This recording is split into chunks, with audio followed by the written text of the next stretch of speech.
How to Get Laid, Part 3. Make sure you go watch Part 1 and Part 2, because I'm not going to be repeating that stuff. By the way, just because I'm covering this topic does not mean that we're done with spiritual topics or other sorts of advanced metaphysical topics. I'll be talking about those more in the future. Like I've said in the past, I'm going to be sort of oscillating back and forth between spiritual topics and very philosophical topics that are very abstract and metaphysical and epistemological, and also very practical topics. So this is part of the practical stuff. And I will have more practical stuff about just other aspects of life, not just sexuality, not just dating, but other things, including business and leadership skills and relationship skills and so forth. So all that is coming. And just so you understand that where I'm coming from, it's I want a well-rounded set of teachings, and I don't want to just repeat myself endlessly. So my goal with this work is that every video stands on its own and talks about a topic on its own, and I don't like to repeat myself. So once I cover a topic, then I'm done with it, I move on to something else. I'm not just going to keep covering the same topic year after year after year. All right, so let's get into it. The first distinction we should make here is fake value versus true value. So really, in order to attract higher quality people into your life, especially relationship-wise, dating-wise, you can do it in one of two ways. You can fake value, or you can generate true value. Basically, to attract higher quality people, you need to have higher value, because higher quality people bring more value. So what are you providing in terms of value in this negotiation? It is a sort of a negotiation game here. And so what a lot of people do is they try to fake their value without actually changing themselves to provide more value to their partners. So what I suggest, though, is that if you want a solid strategy for attracting higher quality people and retaining them, retention can become a problem if you just do fake value. Because with fake value, you can hook people in. Maybe you can even sleep with them a few times, but then you're not going to be able to retain them because they're going to see that actually they're going to regret who they slept with, and the value you bring, they see that was just like a front. It wasn't the real deal. So what I recommend just as a general strategy in life is bring massive value. Become a massive value provider. Stop trying to leech value from other people. And this is true not just in dating and attraction, but in your business, in your career, even in your friendships. Just in general, adopt the principle of being a massive value provider. Provide way more value than you ask for in return. And this counterintuitively will set you up to have a very abundant life, both financially and creatively and with relationships and with women and so forth. Become a genuinely valuable man. Make a list of what makes for a genuinely valuable man, not just a front, and then go about systematically building that out in your life. This is a multi-year long, decades long, maybe even multiple decades long project that you undertake as a man. And so this, of course, goes way beyond just attracting women with your verbal skills and approaching. This also then goes into deeper aspects of developing yourself, developing your masculinity, your core confidence and strength in yourself, your self-esteem, working out various kinds of traumas and psychological baggage and problems that you have so that you don't burden the woman with that and you don't burden your relationship with that, right? That makes you more available in your relationship for having fun and positive emotions and deeper intimacy. And if you develop yourself financially, that gives you more freedom in terms of the flexibility of your schedule. You can travel more. You have more money, therefore you can buy plane tickets. If you need to see some girl and she's somewhere else around the country, you can buy a plane ticket. You can change your schedule to see her and so forth. This kind of flexibility, you can develop this.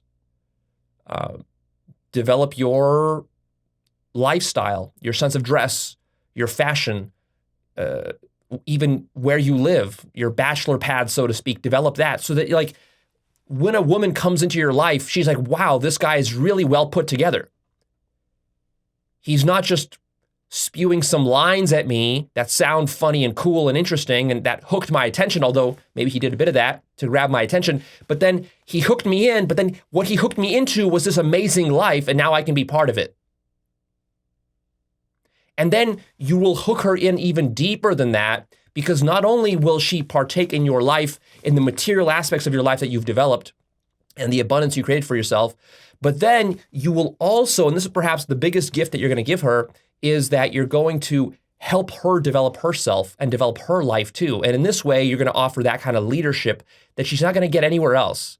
Because what other guy is going to teach her how to meditate, teach her about psychedelics, teach her about self-actualization, teach her about emotional mastery, and all these other things that you're doing as part of this larger project of self-actualizing yourself, and maybe even awakening yourself and herself, and then growing together. And that's the thing that's going to connect, sort of be the transitional bridge from attracting her to then developing a deep relationship with her. Because really, what a deep relationship is about, it's about growing together.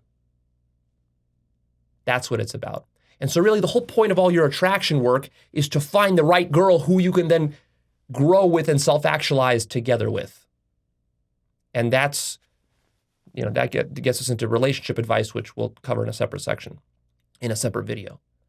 All right, so another point that I forgot to mention, which I probably should have said earlier in the series, is that attraction is one of those things that is deeply, deeply counterintuitive. I've talked about counterintuitive things in the past, the theme of life being very counterintuitive. I have a whole episode about that. The counterintuitive nature of life, it's called. Go check that out. Well, attraction is one of those things. And so it's actually very painful when you first get into learning about attraction. There are some painful truths that you're going to have to come face to face with and admit to yourself that you're not going to want to admit, and to embrace even. A lot of the way that women are attracted to men is the opposite of what you would think. You would think being nice to the girl and showering her with attention and praise and compliments and gifts and bending over backwards for her, that this would make her the most attracted to you. You would think that bragging about yourself and showing off your fancy house, car, watch, your bank account, that this would make her more attracted to you. And actually what it does is it does exactly the opposite. It's so counterintuitive. And so it's not enough just for me to tell you that. You literally have to go into the field and try all these methods that you think will attract women, and then you watch them fail again and again and again, and you see how painful it is.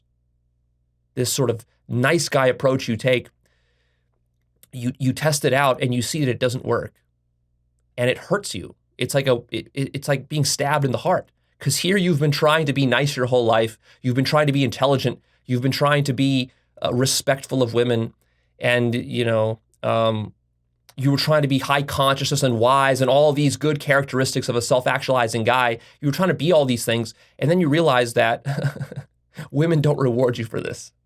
In fact, they reward you the most for the exact opposite behaviors. When you act narcissistically like a douchebag, when you're a jerk, when you tease them, when you push them away from you, a lot of women respond the best to that kind of behavior. And that's difficult to accept. It's difficult for us guys to accept. It was difficult for me to accept as a nice guy when I started learning all this stuff. I didn't want to accept this, but I was forced to accept it just by going out a lot and seeing what really works in the real world. And also, it's difficult for women to admit this to themselves too. See, like a lot of women will say, no, Leo, that's not true. Well, the problem with you ladies is that you don't have experience actually attracting women. And so your mind is also filled with various kinds of myths about what you want in a guy and what you're attracted to in a guy. And what you think you're attracted to may not be what you actually respond to. In the same way that, like, I can sit up here and talk about how I'm a very healthy guy and I eat the most healthy food, only the healthiest fruits and vegetables and organic stuff. But then when there's a piece of chocolate cake nearby, am I going to eat the chocolate cake? Am I going to eat the greasy pizza? Am I going to eat the greasy burger? Or am I going to just eat a kale salad? See?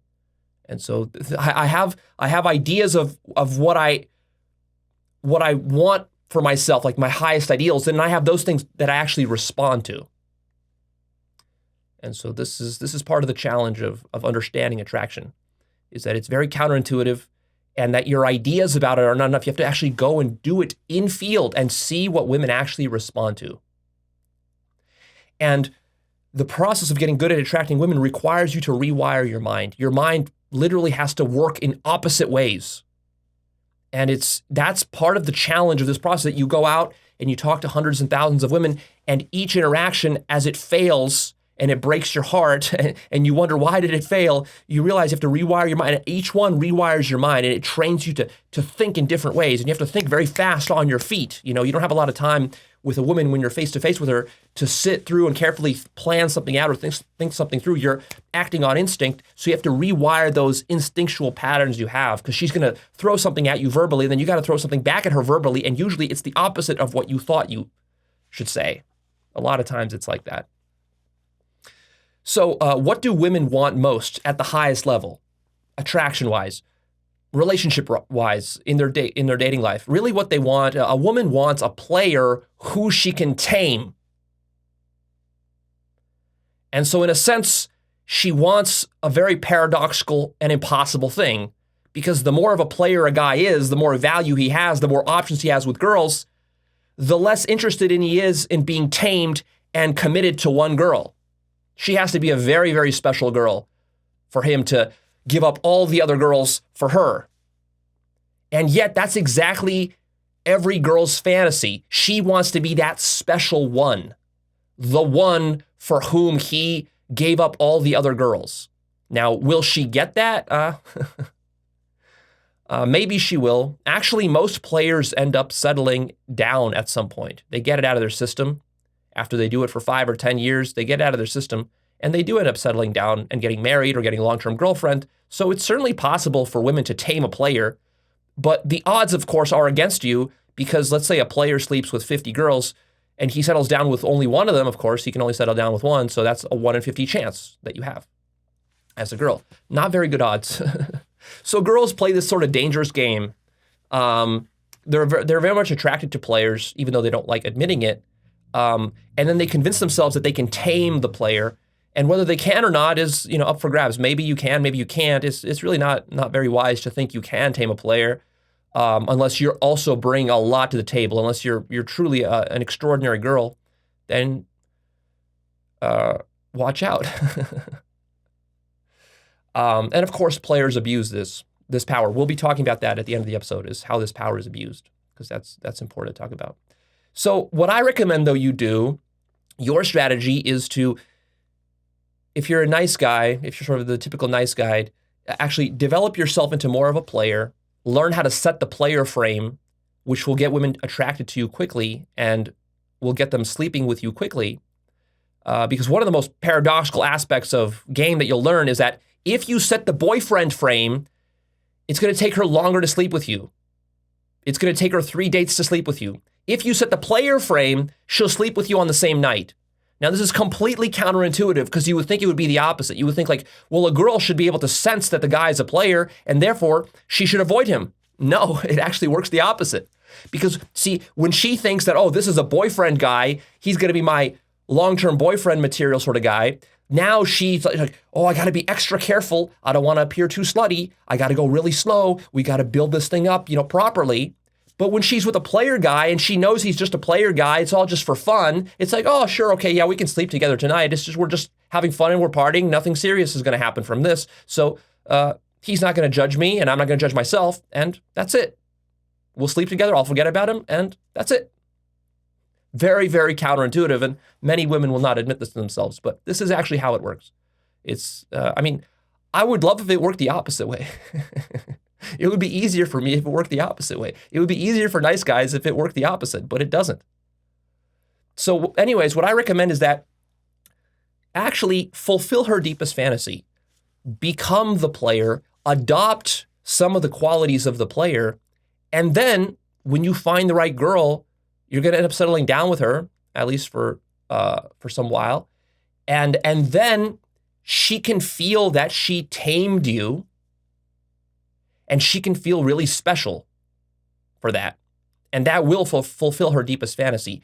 And at the same time, you're not just going to be this scummy player who has nothing else going in his life but chasing girls, you're going to have all these other things in your life that you've developed and built. So really, you're going to be working twice as hard here as a guy. You're going to be working twice as hard, maybe even 4 times as hard, in order to develop both capacities. You're going to develop the capacities of the provider guy, the long-term relationship guy, and the capacities of the player. And you're going to develop that flexibility to kind of jump between the two as appropriate.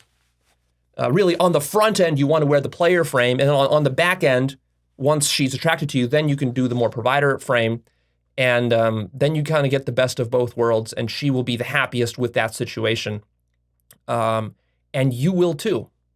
But it takes like 4 times as much work, which is why it's rare. And also because it's rare, it's valuable.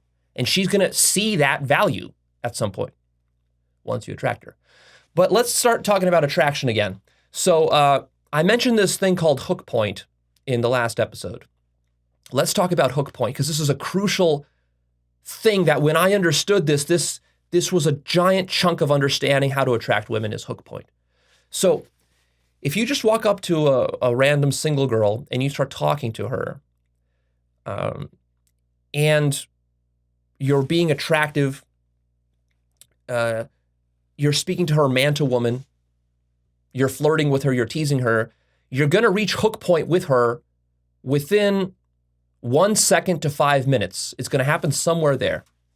So what hook point means is that you can clearly tell that she's attracted to you as a sexual partner. How do you tell that hook point has been reached? I'll give you a whole list here in a second. But really what it is you develop an intuition for it. You feel it. And I'm going to help you to figure out how to feel it. But really, you got to go in feel and actually try this. Some interactions you have with girls, she's just not going to get attracted to you. Maybe because you're not her type, or because you two just don't resonate, you don't have chemistry together, right? So hook point is really the point where you can clearly tell that there's chemistry between you two. And what's amazing about hook point is that it happens so fast. It happens within 5 minutes usually. And if it doesn't happen within 5 minutes, it's probably never, ever going to happen. And so this is one of the problems that a lot of guys face who are trying to like slowly attract women through this sort of subterfuge or this kind of sneaky long-term approach. A lot of nice guys try to do this. It's like there's like Susie at work. She's my work colleague and I've known her for 5 months, and we've been talking a little bit, and maybe I think maybe I can date her and grab her number or something like this. And so I'm trying to like butter her up, and I've been buttering her up for like months. But you don't need to do this. Literally, like, you can trigger a girl's attraction within 5 minutes. You don't need to butter her up for months. And in fact, if you're buttering her up for months, that's almost a clear sign that she's not attracted to you, and she never will be. You don't need to wait a long time. Like, I was under the impression that maybe it takes 60 minutes of talking to a girl to get her finally attracted to me. No. All you really need is 5 minutes. If you can't do it within 5 minutes, that doesn't mean that not enough time has passed and that more time is needed. That means that you weren't charismatic enough and you didn't present yourself properly within those first 5 minutes. Because if you did, she would have gotten attracted, or maybe she wouldn't, simply because of, she's not into your race, your ethnicity, your type, or maybe she's not looking for a relationship right now, whatever. Of course, there's many reasons she won't get attracted, but if she will get attracted, she can do it within 5 minutes. And oftentimes, what's really shocking is to discover it can happen within 5 seconds.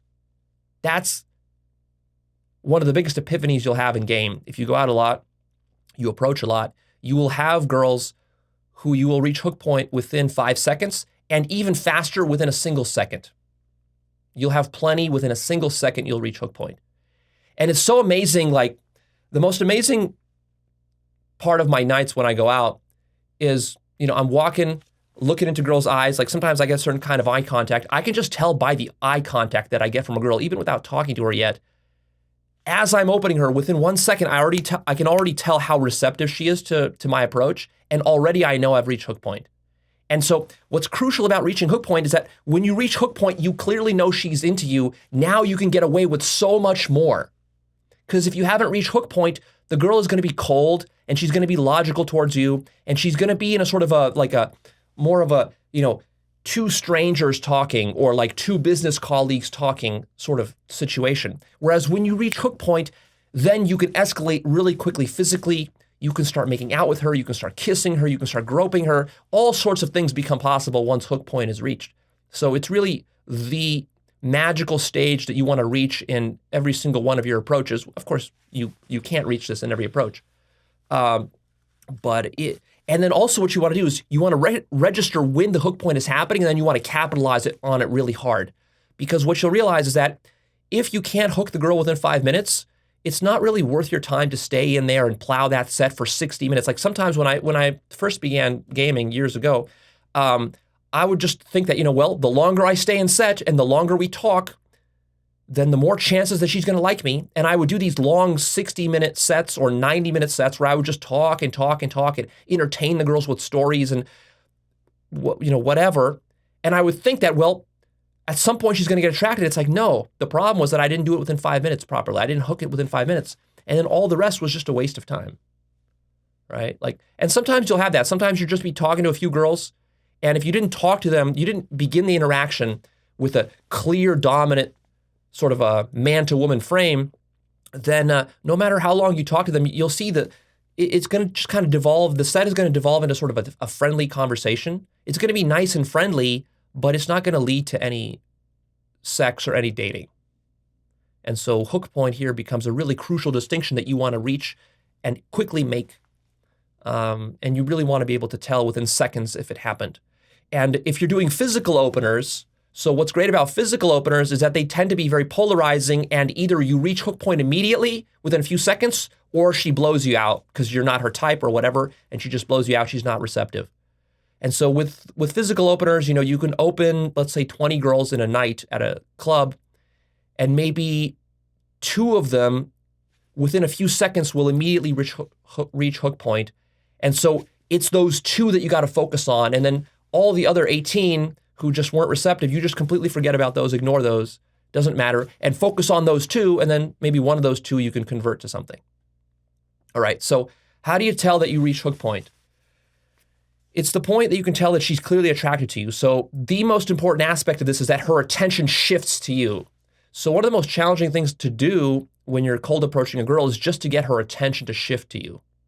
Because a lot of times girls are in their own space, thinking about their own problems, focused on their friends, focused on having fun, focused on dancing, focused on other guys that they're, with in the group, focused on everything but you. You come in there and, you approach her and she gives you a little bit of attention because you demand it when you do a strong, confident approach, but then her attention will waver off to something else unless you attract her. Attract her attention. And then her attention shifts to you. She starts looking you in the eyes. She starts facing you. She turns towards you and she's very attentive and she's listening to what you're saying and she's interested in it.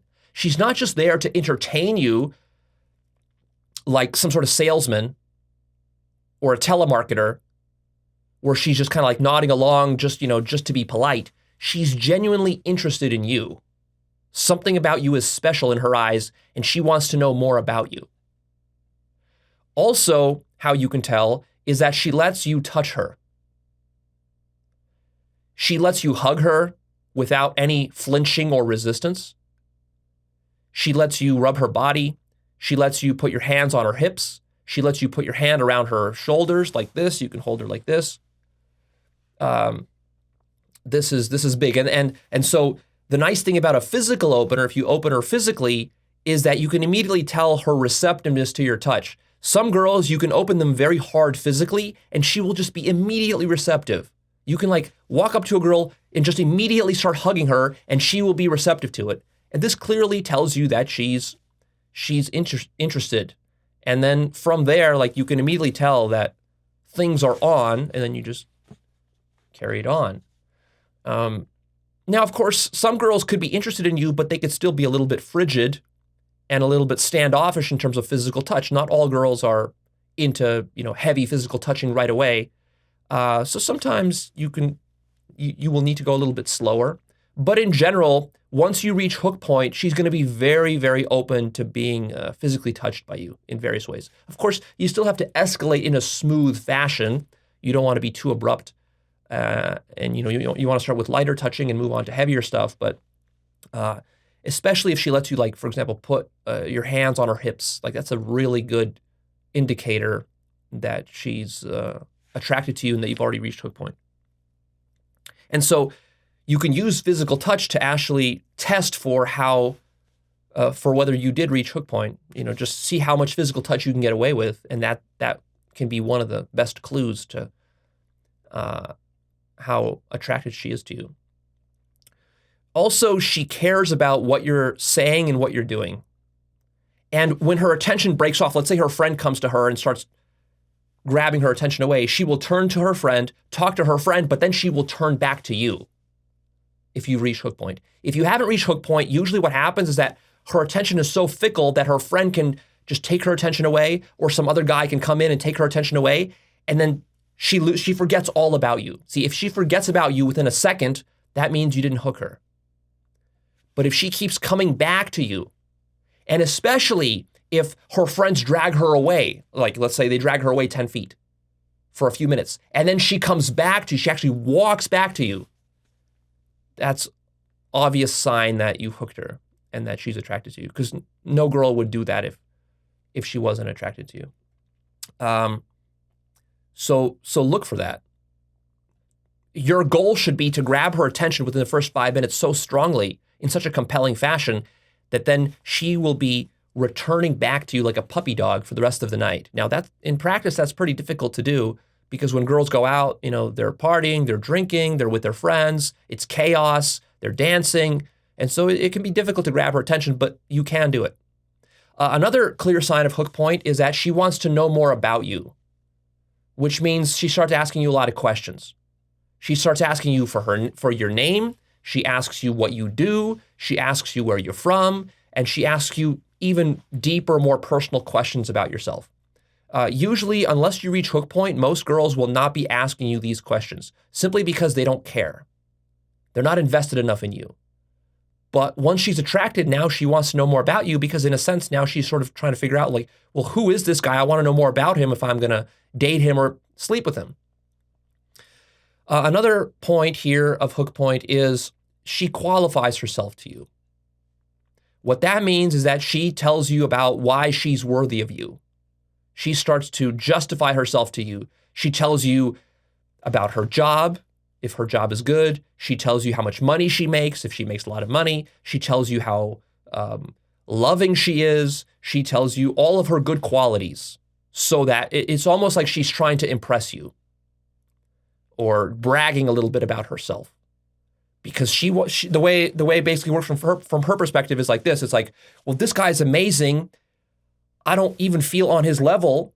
He's above me, and I want him to kind of register and notice me as a potential, mating opportunity. So let me qualify myself to him and kind of brag to him a little bit of how good I am, and maybe that'll get his attention. So if she's doing that to you, then clearly she likes you. Of course, another very obvious sign of hook point is that she gives you compliments. If she tells you you're cute, if she tells you you're handsome, if she tells you you're a good-looking guy, if she tells you you're wonderful, you're amazing, these sorts of things, obvious. Girls never say this unless you hook them. Another very good sign is that she laughs at things you say that aren't even funny. She's giggling. Another good sign is that she has difficulty maintaining eye contact. If you're doing very strong sexual eye contact, and then she has to look away, or she has to kind of like coyly turn to the side because she can't hold the eye contact, but not in a sort of way where she doesn't want to talk to you. Like, she still wants to talk to you. She still has a smile on her face, but she just can't maintain that strong sexual eye contact because you've been practicing it and she hasn't. That's also a really good sign. And the final sign of hook point is that she follows you around if you try to move her. She's compliant. So if you move her 2 feet, you're like, hey, come over here. This is a better place to sit. And it's just 2 feet. And she comes with you without any resistance or any questioning.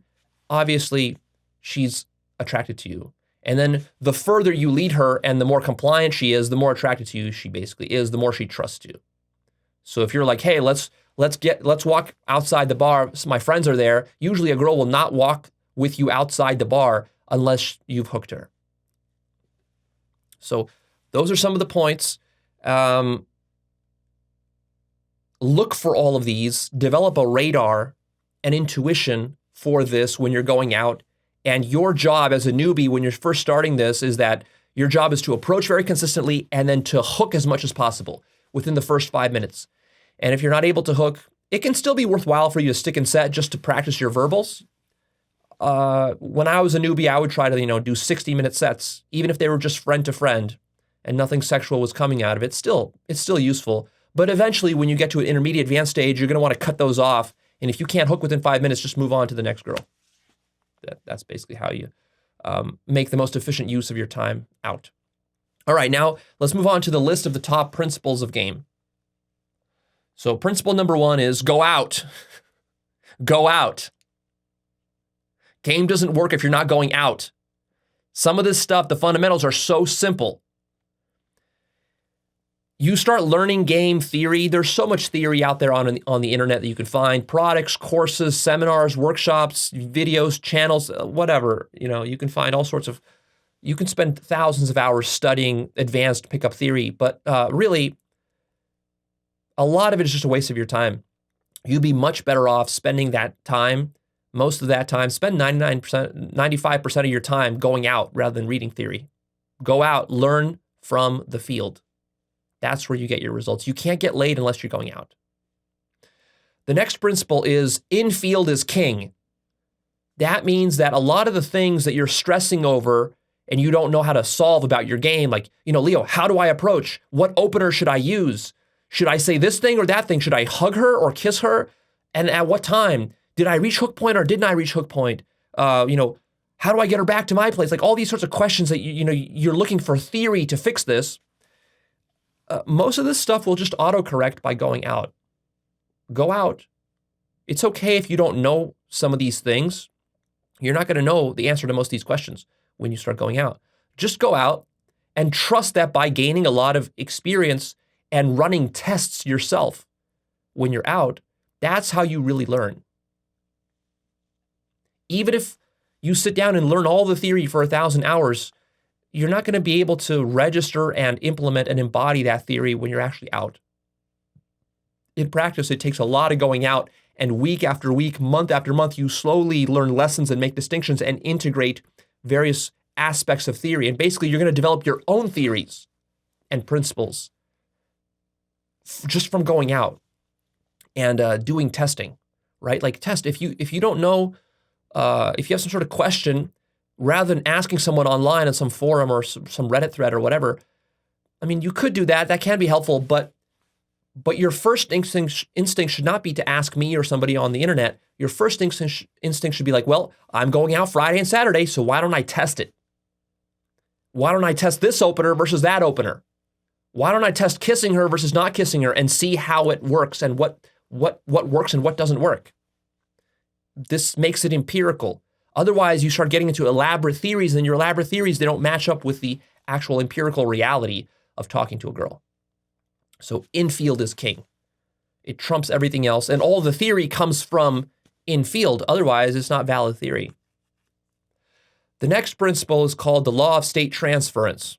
This is a principle popularized by RSD. So this principle means what you feel, she feels. Girls are very emotional, and guys are leading the interaction. So your emotions as the guy are leading the interaction. So if you feel depressed and insecure and fearful and anxious around her and nervous, guess what? She's going to feel insecure, anxious, nervous around you. If you feel weird and creepy, she's going to feel weird and creepy. If you feel awkward, you're going to make her feel awkward. If you're terrified of her, she's going to be terrified of you. Emotions transfer between people.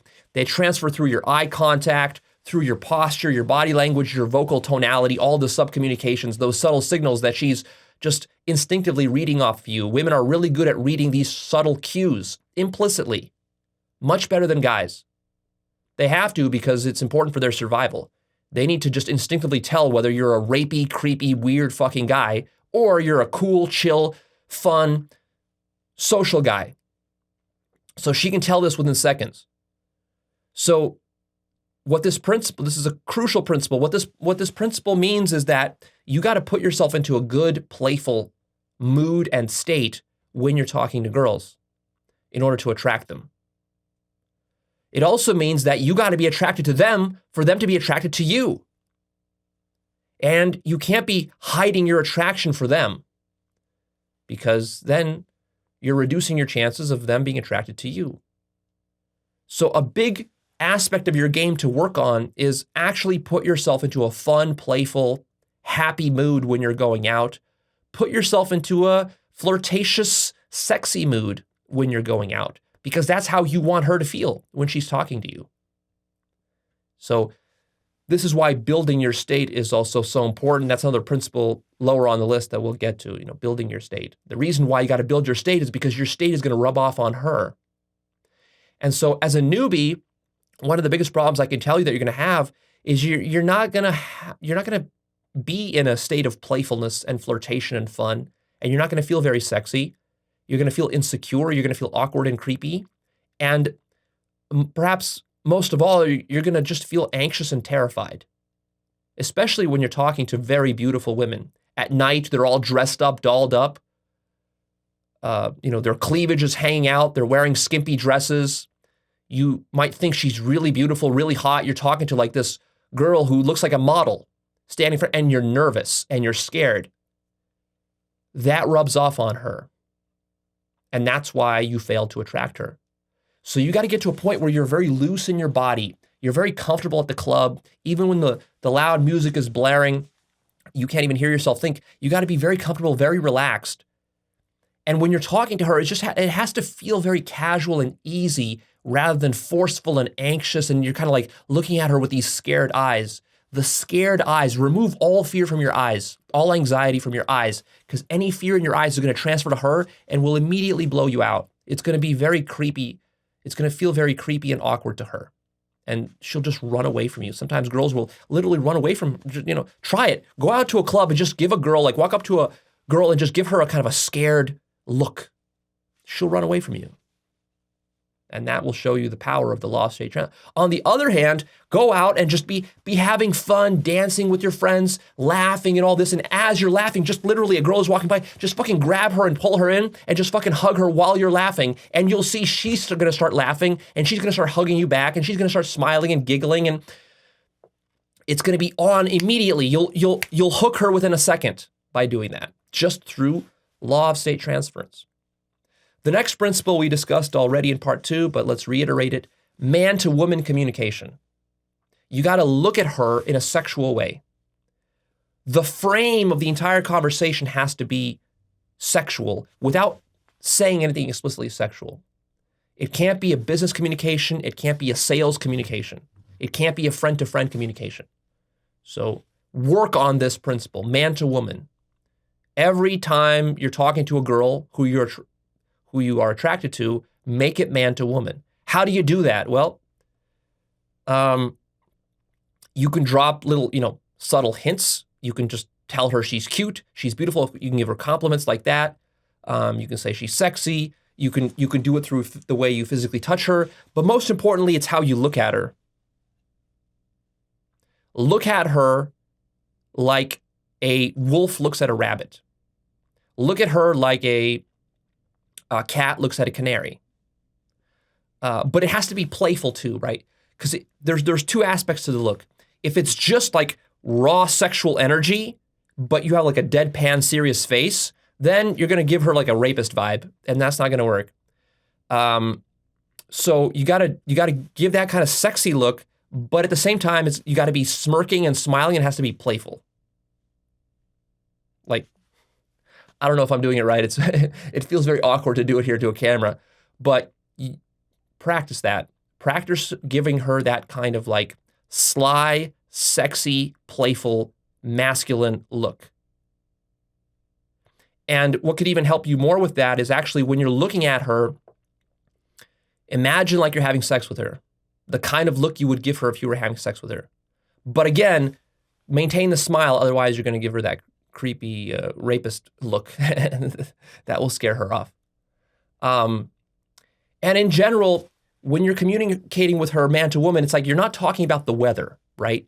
It's a more intimate communication. It's sort of a banter back and forth that involves a lot of teasing and flirtation, and it's like personal between you two. So you're basically talking about her and you. You're not talking about the weather. You're not talking about sports. You're not talking about spirituality. Although, of course, you could be talking about these things, but you have to imbue that with a certain like intimacy and a sort of like you and us together against the whole world. Look at her, or just maybe another frame of mind you can take is just assume that she's already your girlfriend. How would you talk to her if she was already your girlfriend? Like that. The next principle is let her feel your raw sexual desire for her. And what I mean by this is not sexually groping her, but I mean like if you're genuinely attracted to a woman, one of the problems is that the way we're raised culturally is that like we're taught to hide that as men. It's not appropriate to show that. Like if you find a woman sexy at work, it's not appropriate for you to comment on that. You have to hide it, right? At school, you had to hide it. And probably you're hiding it even when you're at the bar or the club where it's actually appropriate to express that. You're also hiding it. You're repressing it. And you feel like if you showed it to her, then she would get scared or it would be weird and awkward. Actually, some of the best results you'll get is if you don't jerk off for a week or two so that you actually feel very sexual. And then you go out to the club, go out to the bar, and with that raw sexual energy inside of you, that genuine desire, you find a girl, you really are into her. Those hormones are pumping through your body, through your mind, and then that energy, you broadcast that energy and you transfer that energy onto her. The way you look at her, the way you talk to her, the way you put your hands on her, all of that. Now, keep in mind, nothing sexual needs to be said at all. It's just the energy you're putting forth. And also, it's your genuine desire for her. Like, do you want her? Do you want her tonight? Because see, a lot of guys, especially as newbie, you go out there and it's like, why are you going out? Well, I want to get laid. Okay, you want to get laid, but see, it's an abstraction. It's like, yeah, I want to get laid someday. If I keep going out, eventually, maybe in a week or two, in a month, I'll get laid. I mean, you can start there, of course, but eventually you want to get to the point where it's not like you're just going out and maybe you'll get laid or maybe you won't. It's like, no, I'm out. I see that girl. I want that girl. That one right there. Tonight, right? Like tonight, we're making it fucking happen. I'm going to do everything possible to make it happen tonight. That kind of intentfulness is very important if you want serious results. And she's going to feel that from you.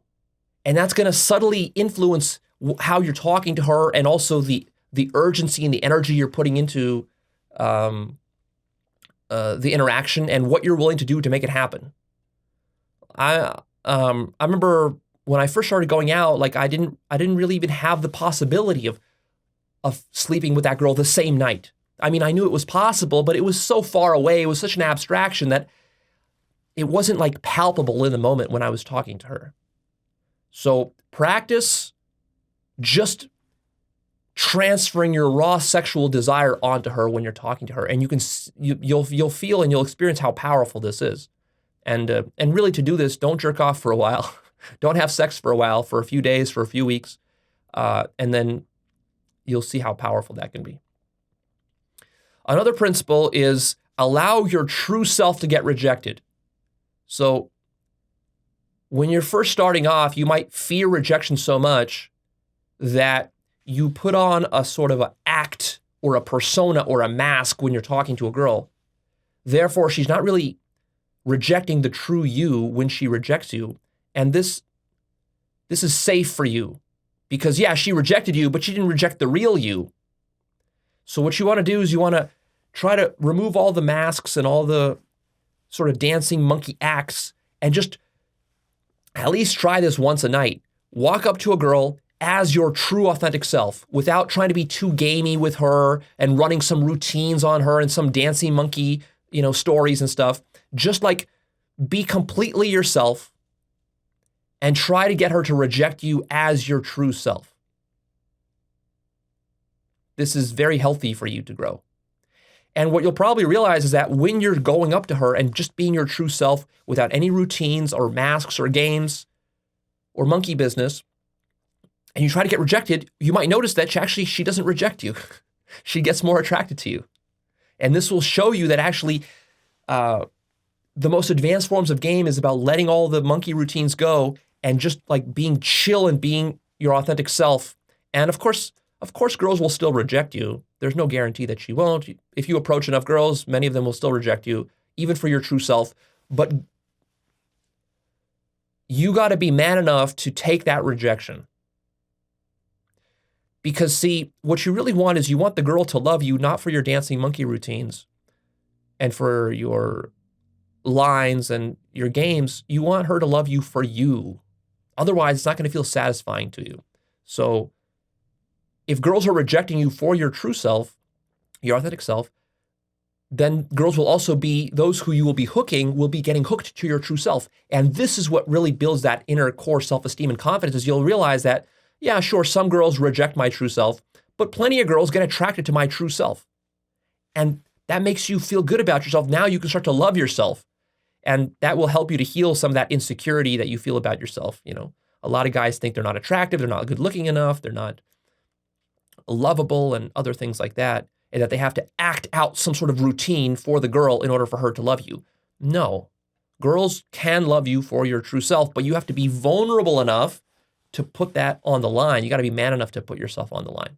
So practice that. Another principle is be positive, bring value and energy. If there's a couple of girls at the bar and they're having fun and laughing, and then you walk up there and you bring less energy than they have in the group, you're less positive than them, they're laughing more than you, they're having more fun than you are like leeching their energy. And they're going to feel that you're a value taker, you're not a value provider.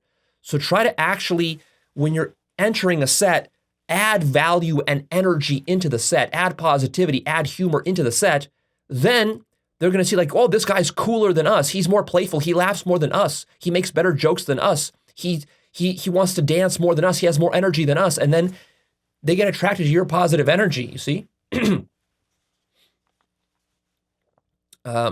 And for this, you got to put yourself in a great state, going back to that point. Another principle is that attraction is not a choice. This is a phrase from David D'Angelo, the classic dating guru. Attraction is not a choice, that's his phrase. So what that means is that your attraction to her is not something you logically chose, and her attraction to you is also not something she logically chose. A lot of times, if you ask women online, like on a forum, like, hey, ladies, what do you get attracted to? They will tell you, they'll give you a list of all the sort of qualities they want in their ideal boyfriend. But a lot of this is nonsense, because in reality, a woman doesn't get attracted while she's sitting at a computer answering a logical question, nor does she get attracted when she's in a laboratory environment, like some scientists or some researchers at a university. They invite a few girls over, and then they show them pictures of men with their jaws and their six-pack abs and the sports cars they drive and so forth, how much hair they have and whatever, and then say, okay, ladies, which of these guys are you most attracted to? And then the woman is sitting there and making sort of logical choices. This is not how a woman actually gets attracted in real life when you go out to a bar or to a club. Her attraction is not a logical choice. And a lot of times she will get attracted to exactly the wrong kind of guy. She'll get attracted to the guy who does not fit all of her ideal criteria. She might say she's going to be attracted to the most spiritual, the most awake, the most healthy, the most nice, the provider guy with the most money and who's tall and who has a nice mustache and whatever else. She might say all that. But then in practice, when she's standing at the bar with her friends and she's bored, and then you come over and you're short and maybe you don't have as much hair as that guy, you don't have a mustache, whatever, you're not her type. Maybe she says she wants a white guy and you're like an Asian guy and you walk over there and you're chatting her up, but you're funny, you're charming, your friends are around you, you're in a really good mood, you know how to dance a little bit, you're dancing with her, you hug her, this sort of stuff. You make her feel good better than her friends make her feel, and she gets attracted to you. That wasn't a logical choice she made, and her attraction for you is genuine. And from that, she will be able to sleep with you. Whereas from all of that logical stuff, if you walk up to her and you just say, hey, you know what? I got a nice car, and I got a nice mustache, and I got a nice watch, I own a house, I'm into spirituality, I'm very awake, all this. You tell her all this, and she's not gonna get attracted to you. Even though that might hit all of her points on her logical list. Because women do not have sex from logic. This is one of the other principles. The other principle here is never try to logically sell yourself to a woman. Because women never have sex from logic. You cannot logically convince a woman to sleep with you. You can't walk up to a woman and say, hey, baby, I'm going to take good care of you. I'm going to give you so many orgasms. It's going to be amazing. Come on, come home with me. No, she's never going to come home with you. And this is why when a woman rejects you, sometimes as guys, you're needy and you're like, oh, maybe I can convince her through text messages. I can convince her that I'm the right guy for her. And you start to logic with this woman. Stop doing that. She's never going to sleep with you from that. That's a fundamental misunderstanding of how women have sex. She needs to be emotionally stimulated. If a woman is in a logical mood, if a woman was in a logical mood her entire life, she would never have sex with anybody. The only time women have sex is when some guy comes along and busts her out of the logical mood that she's in 95% of the time throughout her day. 95% of the time she's logical. And then that 5% window, she's emotional. When the guy is being charismatic and funny and witty and charming and flirty, she gets a little emotional about it. Then he starts to physically escalate. She gets more emotional. She gets turned on. And then she has sex. And even then, if her logic kicks in, she will not have sex with the guy. If her logic says, oh, I'm going to be a slut if I sleep with him. Oh, it's like, oh, my friends are watching me. Or it's like, oh, I got work tomorrow. It's like, oh, I don't know this guy. If any of that logic kicks in, she will not have sex with him. So the guy's job is to disarm all the logic. And so the reason that most guys don't get laid is because they're way too logical. If you're going to be logical, through law of state transference, she's going to be logical, and then she'll never have sex with you. So perhaps the number one thing you can do to get laid more, besides just going out and socializing, the number two thing you can do, and also maybe besides approaching, you got to approach, maybe the number three thing you can do after going out and approaching is be as emotional as possible with the women that you're approaching. And disable all their logic, scramble all their logic. So a lot of what game comes down to is just scrambling her logic. You got to scramble her mind so that the logic is turned off, because otherwise she's not going to have sex with you. And you might say, oh, Leah, that's so manipulative. In a certain sense, yeah, it's very manipulative. On the other hand, that's what's required for most women to have sex. They're not going to have sex with you for logical reasons. And also they like it, right? See, a feminine girl likes to feel like she's a girl. She spends the majority of her day at work being logical, pushing buttons on a computer. That doesn't make her feel very feminine. So when she goes out to a club or to a bar, she drinks, she lets loose a little bit, she's out of her logical mind due to the alcohol.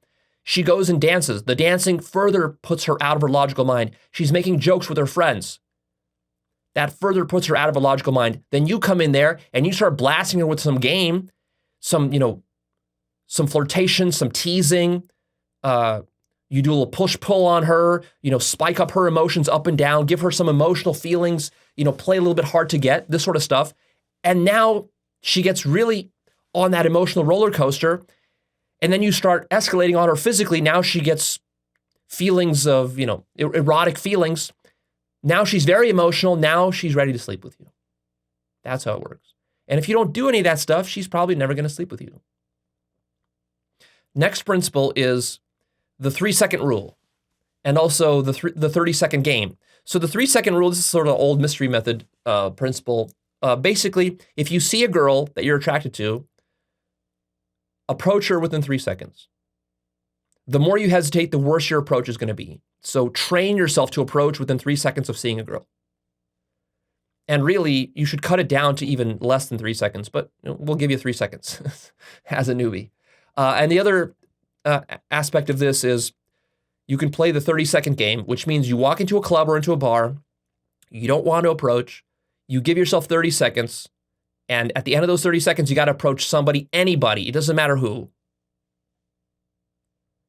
And then you keep playing that game. Anytime you get stuck in your head and you feel like you don't want to approach, you play the 30-second game and you force yourself within 30 seconds to approach somebody new. And you just keep doing that all night long. And you'll see if you do that, play this game, you can also play it with a friend. If you have a wingman out, you can both give each other 30 seconds, alternate. I give you 30 seconds, you give me 30 seconds, and we got to approach within those 30 seconds.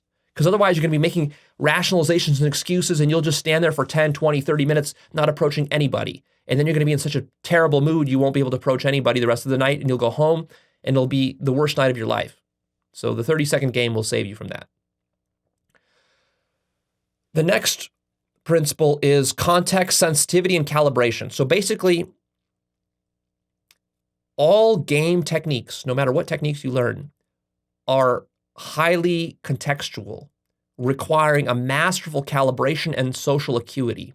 That means whatever technique you're using, whatever verbal you're saying, whatever lines you're using, if you're doing physical escalation, anything, it has to fit the context.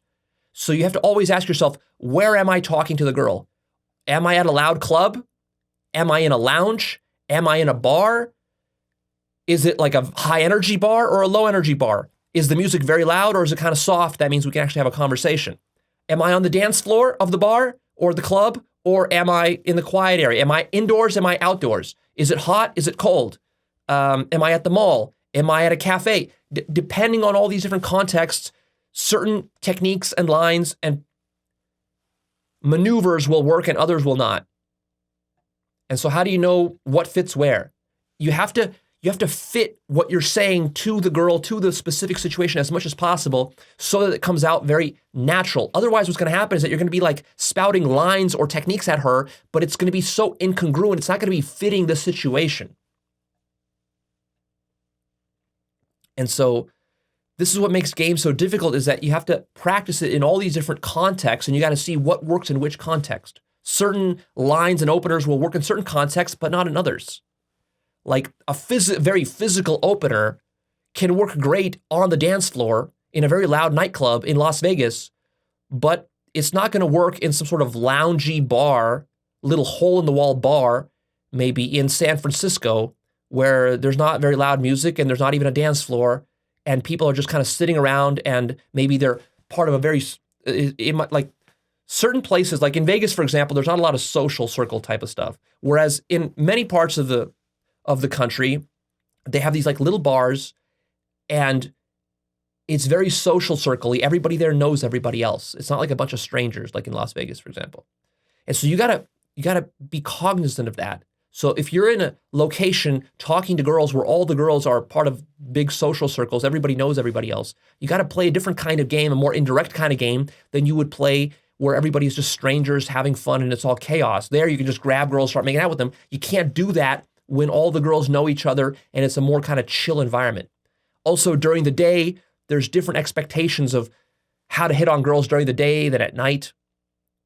If you're hitting on a girl, for example, maybe in New York City, on the street, late at night, you got to understand that like girls are going to be extra wary of dudes just walking up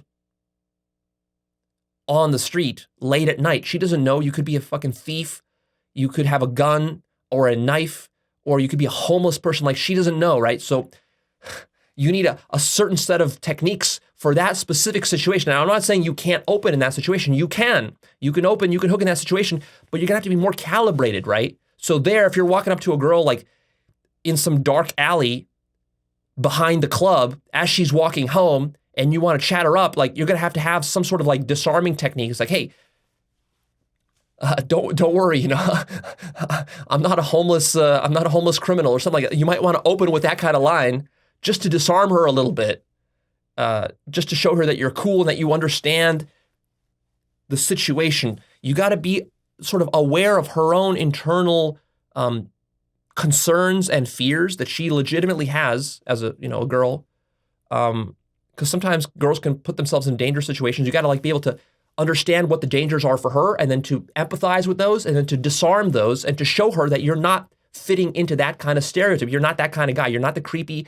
rapey, pushy, criminal, whatever guy, and that you're very socially calibrated. And how do you become very socially calibrated?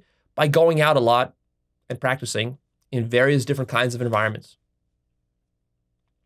Think of it almost like what you're doing, and in fact, this is literally true, is it's like training a neural network. AI neural networks, they're trained to recognize, do image recognition and so forth by iterating thousands of times and then making mistakes, then making little corrections, fine-tune themselves. And then over time, they become really good at recognizing images, numbers, letters, words, so forth. Well, that's literally what's happening inside your brain when you're going out week after week, month after month for years, and you're failing over and over and over again. And occasionally you're having successes, and then you're learning to make distinctions between your failures and your successes, and you're training up your neural network. You're literally developing a neural network for how to attract women and how to handle all of their objections and common excuses and all of their fears, and how to make them comfortable and not feel awkward around you. So as you're going out, pay attention. What makes her feel awkward? What makes her feel scared? What makes her feel uncomfortable? And then find little strategies for disarming that so that she can feel comfortable with you. Because she can't have sex with you if she's not comfortable with you, if she feels awkward with you, right? Make it very smooth and easy, and then it'll happen. The next principle is congruence. Congruence means that whatever words are coming out of your mouth, they have to be congruent with your own personality and how you feel. A lot of times, you're going to be in this great state one night, and you're going to just spout some line off the top of your head, something you come up with, on the moment, and it's going to be the perfect line for the perfect situation, for the perfect girl you're talking to, and it's going to hit, and it's going to hook immediately, and it's going to be wonderful. And then the next night you go out and you say, hey, I remember that line from yesterday that I came up with. Why don't I just use it again? And it'll work just as well, right? And so you go up to a different girl. Now it's a different environment. You're in a different mood. You're not feeling the way you were feeling before. You're not maybe in a high energy state. And you deliver the same line, the same opener from last night, and it bombs, and she blows you out. What happened? Well, again, everything is so contextual. It very much depends on what mood you're in, what energy you're in. Like if you're in a very positive, playful mood with your friends, the things you say will be very will be perceived very differently than if you say those things when you're in a depressed, low energy mood, none of your friends are around you, and you have approach anxiety, and you're scared, and you're walking up to a girl who's maybe a little bit above your league. It's not going to land the same way. A lot of times, some of the most flashiest game and some of the craziest, most obnoxious openers, they can work so well when you're fully congruent with them. But then if a newbie says it, like an advanced guy could say it lands so well, but when a newbie says it, it comes off as creepy and awful. That's because the newbie is scared. He's not congruent with it. So try to be more congruent. That means if you're feeling in a low energy state, then you need to have game that works in that state. Basically, you need to have a form of game that's low energy and a form of game that's high energy, depending on like what mood you're in. Because like, let's say you're feeling depressed and you just got out to the club. You walk up to some girls and what are you going to say? Are you going to say you're happy? No, you should sort of own the fact that, hey ladies, tonight fucking sucks. I had a shitty day. I'm feeling depressed. Own it. Be congruent with how you feel. And of course, that's not ideal. Ideally, you would be in a better mood. But if you're depressed, then just sort of admit you're depressed. If you're shy, maybe even admit that you're shy. If you're feeling awkward or scared, maybe even admit that you're feeling awkward or scared. At least that's congruent. And then based on that, you can kind of build up your state further. But if you are depressed or shy or scared and you try to walk up to them and pretend as though you're happy and high energy, you're probably going to bomb that. The next principle is build up state and momentum by getting rejected. So the beautiful thing about building up state and momentum is that it's not really the successes that build it up. It's oftentimes the biggest bombs and the biggest rejections. So one of the best things you can do early in the night is get a huge rejection. Just like walk up to a girl and just like be completely tongue-tied and awkward and have her completely blow you out. And then what you notice is that, yeah, it felt awful for like a second, but then as you walk away, you realize nothing bad really happened. It was just a little bit of awkwardness, a little bit of embarrassment. And then there's going to be a sense of like, I can relax. I can just, let myself go. It's not a big deal that I got rejected. It's not a big deal that I said something stupid or embarrassing. There's more girls to talk to. And that builds your state. And so a lot of times, just the idea in your mind that you have of rejection is a lot worse than the actual rejection itself. And so usually, rather than trying to avoid rejection early in the night, actually embrace the idea that you're going to get rejected and actually sort of look forward to it. Walk into the club and just tell yourself, okay, let me get my first big blowout. Let me just get totally rejected. Fuck it. This relieves the pressure. Because when you first walk in and you put the pressure on yourself, like, oh, I got to approach this girl and be perfect, you're just not going to be warmed up enough. You're going to be tongue-tied and kind of logical, and it's going to be kind of rusty. It's not going to go so well. And so a related principle here is warm-up sets. Especially at nighttime, do warm-up sets. Your first 5 to 10 girls you talk to are just the warm-up. So don't judge yourself for the warm-up sets. In fact, you could say that, you know what? The first 10 approaches I do tonight, I'm not going to judge myself at all. I'm not going to place any expectations on this at all. I don't have to be suave or charming or funny or flirtatious. I don't have to be in a good mood. Nothing. All I have to do is just walk up and talk for the first 10 girls and just see how it goes. I'm not going to judge myself at all. And then after those 10, then I can start to put a little bit more expectation on it where I'm actually going to try to be a little bit more flirty and fun because I'm going to be warmed up. The first 10 are just warm up. Because otherwise, you're going to walk in there and you're going to expect yourself to be perfect on the first one, and it's going to put way too much pressure on you, and then you're going to delay and hesitate and not make that first approach for a whole hour because you're going to be like stuck in your head thinking about what should I say to make it perfect to avoid the blowout. Just get blown out. Get blown out 10 times, and then you'll relax, and then you'll be able to move forward. The next principle is become comfortable in your own body. This is actually closely related to that idea of law of state transference.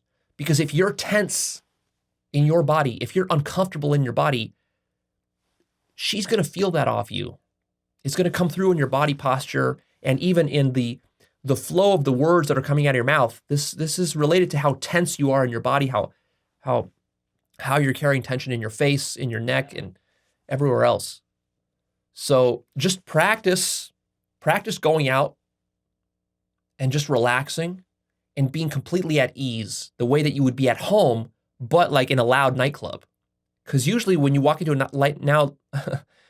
loud nightclub, you're not going to be as at ease as you are at home on the couch watching TV. You need to be that at ease. You can't do a good approach if you're fearful, anxious, stiff, tense, or stuck in your head. So practice just relaxing. And you can practice relaxing completely. Relax your body until you're completely comfortable. You're at ease. You have no thoughts in your head. You have no tension in your body. You're not stiff or anxious. And then from that place, immediately do an approach. And you'll notice that it goes a lot better. The next principle is clear your mind as you approach. So you're going to spend a lot of time probably thinking a lot, analyzing your game, thinking about what could I have said better, which line could I have used, what went wrong in my approach, what should I say next, and so forth. You can do all that when you're not doing the approach. You can do that when you're at home later in the night. When you're out of the club, you can do that. You can analyze your sets, and you should. And you can look for ways to fine-tune stuff. But when you're in the club, your only objective should be to have fun. When you enter the club, forget all about your lines, forget all about what went right or what went wrong the other night, forget all about analyzing your approaches, forget all the logical stuff, completely throw that out. When you're in the club, clear your mind as much as possible, and especially when you're beginning to do the approach. Like you see a girl, you're going to walk up, your feet are moving to walk up to her, completely clear your mind. You don't want any ideas of like, what should I say? Should I say this thing or that thing? Remove all that. You want to, as you approach, just instinctively react. You're going to be reacting. You're going to be completely in sort of unconscious execution mode. And you don't want any thoughts interfering with that. So practice that. This is very counterintuitive because as you're approaching her, you think that you can get an advantage and that you're going to have a better approach by pre-planning what you're about to say. You're going to want to premeditate. You're going to want to like script it out. It's like, well, first I'm going to tell her, hey, how are you? Then I'm going to tell her, oh, I think you're cute. Then when she responds in a positive way, then I'm going to say blah, blah, blah, blah, blah. Then she's going to say this and I'm going to say that. And then, and then it's going to work. You think that that's going to be your best approach, but that's not your best approach. That's going to be a shitty approach. So counterintuitively, you have to let that go and just trust on your sort of spontaneous ability to intuitively run your game on her. Now, your game might even be bad. If you're a newbie, your intuitive game might be very bad, but over the months as you're developing it, it's going to get better and better and better. You're going to be able to trust in it more, and the less pre-planning you're going to have to do. And then the more natural and authentic it's going to feel. And then the more girls will get hooked. The next principle is chill and friendly method versus flash game. A lot of what you see, you can find infield of game on the internet. And a lot of what you find on the internet is this very flashy sort of game where guys are just grabbing girls, saying obnoxious things to them, using like weird, funny, absurd openers. And, doing these it's almost like stunt game. It's like you're stunting, you're performing for not the girl, it's like for the YouTube audience. A lot of pickup videos online is just, it's not for actual girls. It's not good game. It's for dudes on the internet who have never approached a girl in their life and are just looking for like some sort of stunts to entertain themselves with. That's not the best game. The best game looks very simple. It's so simple, it doesn't look like game. So we call this the chill friendly method. So of course there's room as you're exploring game. There's room for flashy game. I've done some flashy game, especially like if you're in a place like Vegas, you can get away with some pretty crazy, obnoxious, flashy game. And sometimes it works and it can be fun. It can put you in a good state. But this is not a very consistent way to hook girls. The most consistent ways are actually kind of boring looking. They look more just like friendly and chill. You're not grabbing girls and telling them obnoxious fucking things. You're just kind of friendly and chill. But at the same time, there's sexual intent clearly in your eyes. And it's obvious that this is a man-to-woman communication, but it's friendly, it's chill, it's easygoing. Nothing crazy is happening. You're not saying some obnoxious lines. You're not talking about sex, and you're not talking about anything absurd. It's just like chill and normal, and you're not sticking your tongue down her throat. You're not groping her tits. None of this is really necessary to get good results. And in fact, you want to tone that stuff down because a lot of that stuff will trigger defenses in the girl and in her friends.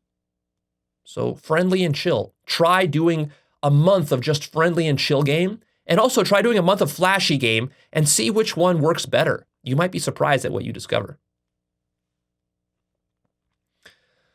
The next principle is do not supplicate, do not chase, and do not brag to women.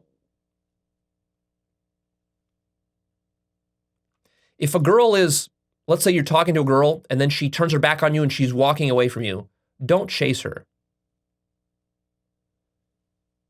In that situation, you clearly failed to hook her and to attract her. If you hooked her and attracted her, she would not be walking away from you. You would not need to chase her down. Now, of course, if you have to chase her down to open her in the first place, to approach her, let's say a girl is walking very fast, it's okay to walk after her fast and to get her to stop, to approach her, to do the approach. That's fine. But then if she's walking away from you, don't persist in chasing her, trying to be very pushy with her. Don't do that. Your goal is not to force yourself on her. Your goal is just to attract her. If you attract her, she will come to you. She will stick around. She will look at you. She will ask you questions. There's no need to brag to her either. Because again, when you're bragging, the fundamental problem there is that you're assuming that she will get attracted to logical things that you're saying. That's what bragging is. Logical stuff you're saying. Girls don't get attracted to logical stuff. So you're misunderstanding attraction there. She's going to get attracted to how you make her feel with the witty things you say and how humorous you are. That's what she gets attracted to, not to the logical words of what you're talking about. The logical words of what you say to a girl virtually don't matter. This is a huge principle. The logical words don't matter. It doesn't really matter what you're saying. It matters how you're saying it. It matters the mood that you're in, and it matters the mood that it puts her in. So if you're saying logical stuff and it's very boring and she becomes bored and you're a boring guy, there's not going to be any sex. And the problem there is not the specific words. It's the fact that it was all boring. And if you're saying some obnoxious things, you might even be saying some sexist things. You might be even saying things that are just downright offensive or even racist. But because they're emotional and because they're funny and you're not being serious about them when you say them, that puts her in a fun, emotional state, in a humorous state, makes her giggle. It makes her playful too. And it works great, even though the things you might be saying are just ridiculous, absurd, obnoxious. They make no logical sense whatsoever. That's what makes games so fun, is that you can be completely illogical with girls, and it's just fun. And I mean, a lot of times as guys, we spend so much of our day in logical mode that we make our speech so logical that if something isn't logical, we don't even say it. And this was what trips us up. And this is why we run out of things to say a lot of times with girls, is because we're looking for logical things to say that make sense and have a reason behind saying them. And if you talk like that to a girl, all you're going to do is just put her in a logical mood, and it's not going to go anywhere. Another principle is be polarizing. Not all girls should like you. Express emotional range. And when you genuinely feel negative about something, express that negativity. If there's something you don't like about her, express that. Now, of course, you don't want to be mean. Like if she has a big nose, you don't need to tell her, oh, you got a big, ugly nose. That's not what I'm telling you. I mean, still in a sort of a playful, fun way. If there's something about her you don't like let's say she says she's an accountant and you don't like accountants, you don't have to pretend like, oh, you're an accountant. Oh, that's so nice. This would be supplicating. This would be sort of putting on a fake front in order to maintain her attraction. Rather, if you don't like accountants, you say, oh, you're a fucking accountant, you're going to hell. In a playful, funny way like that. Express your genuine negativity about that. It's important that you're not just pulling the girl in, but that you're also pushing her away at the same time. This is known as push-pull.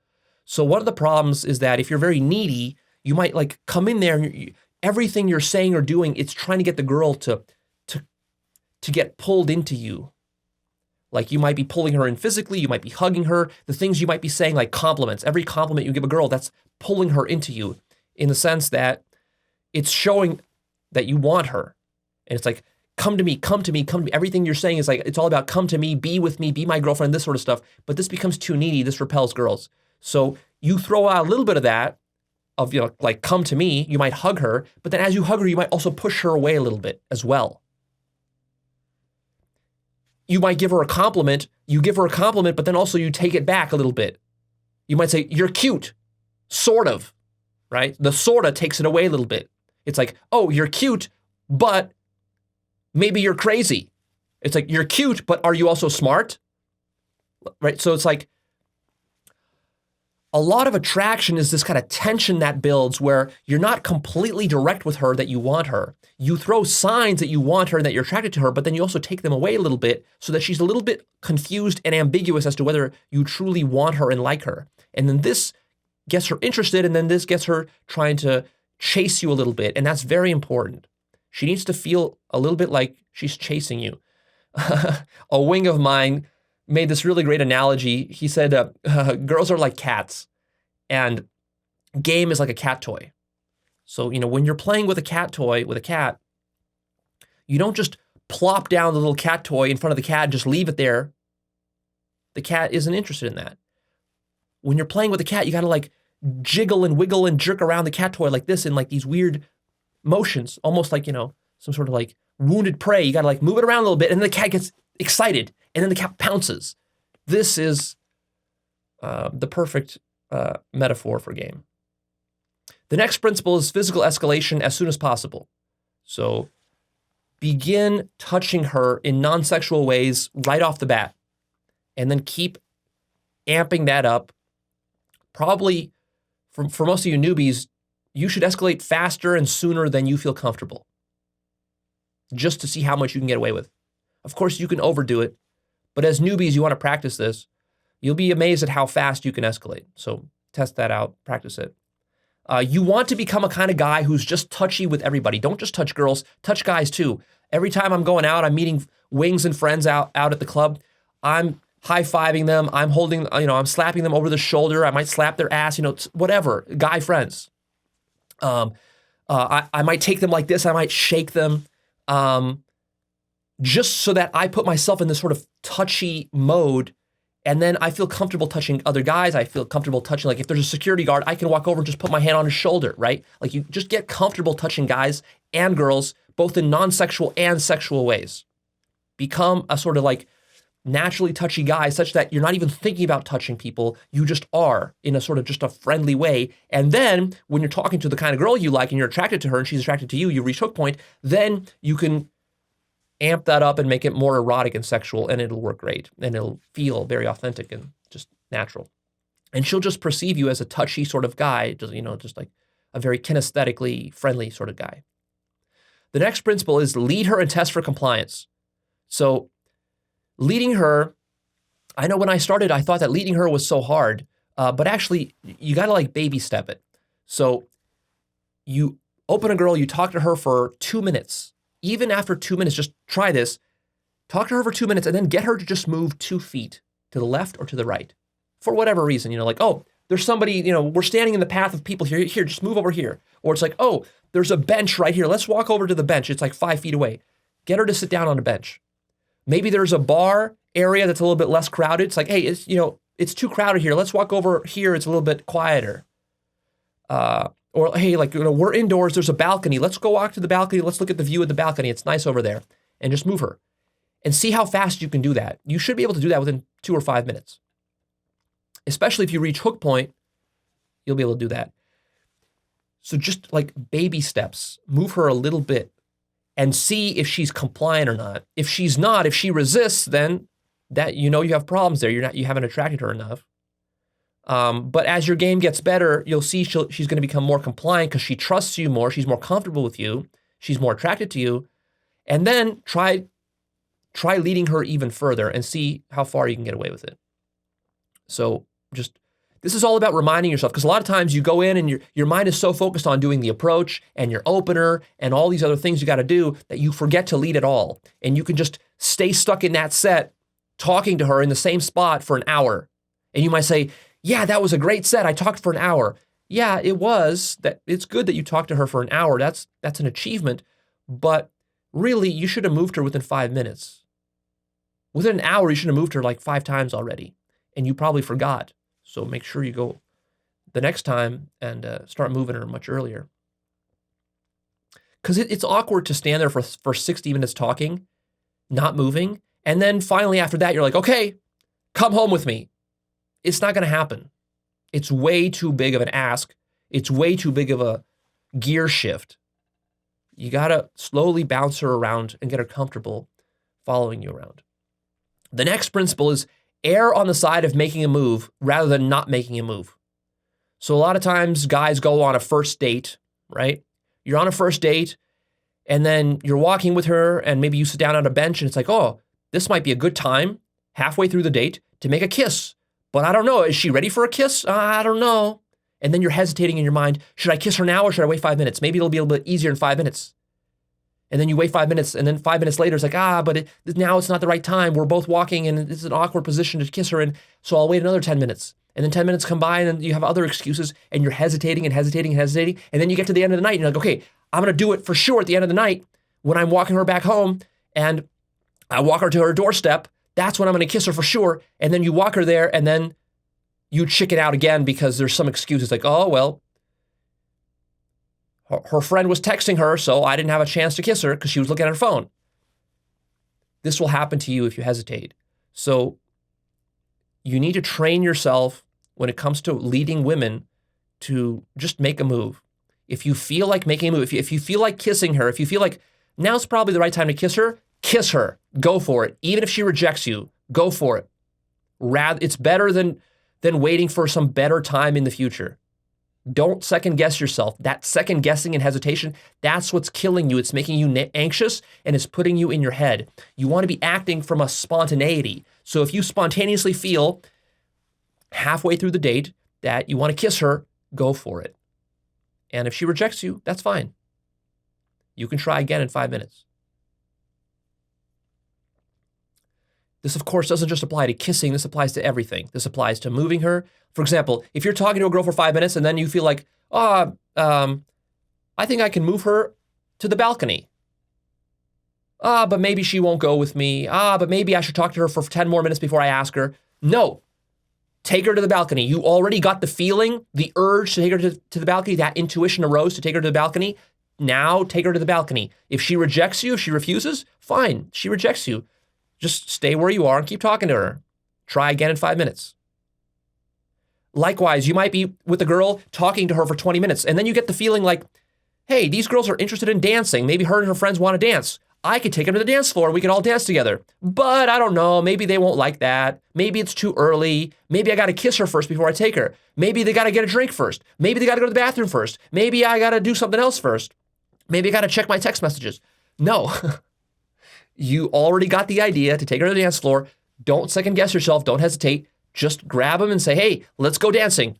Take them to the dance floor. Likewise, now you're on the dance floor. You've been dancing for 30 minutes and it feels like, you know what? I'm getting a little tired on the dance floor. It's getting a little bit boring here. We've been dancing for 30 minutes. I should take him outside the club.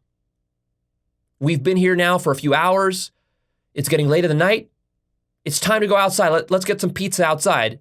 But then in your mind, you're hesitating. You're like, but will they really go with me? Do they trust me enough? Maybe they want to dance some more. Maybe we should dance for another 30 minutes. Maybe we should go to the bar. Maybe I should get my friends. Maybe I shouldn't go for pizza, but maybe we should just go straight back to my place. Like, no. Go for the pizza. That was your initial urge. Take him out of the club, go for the pizza.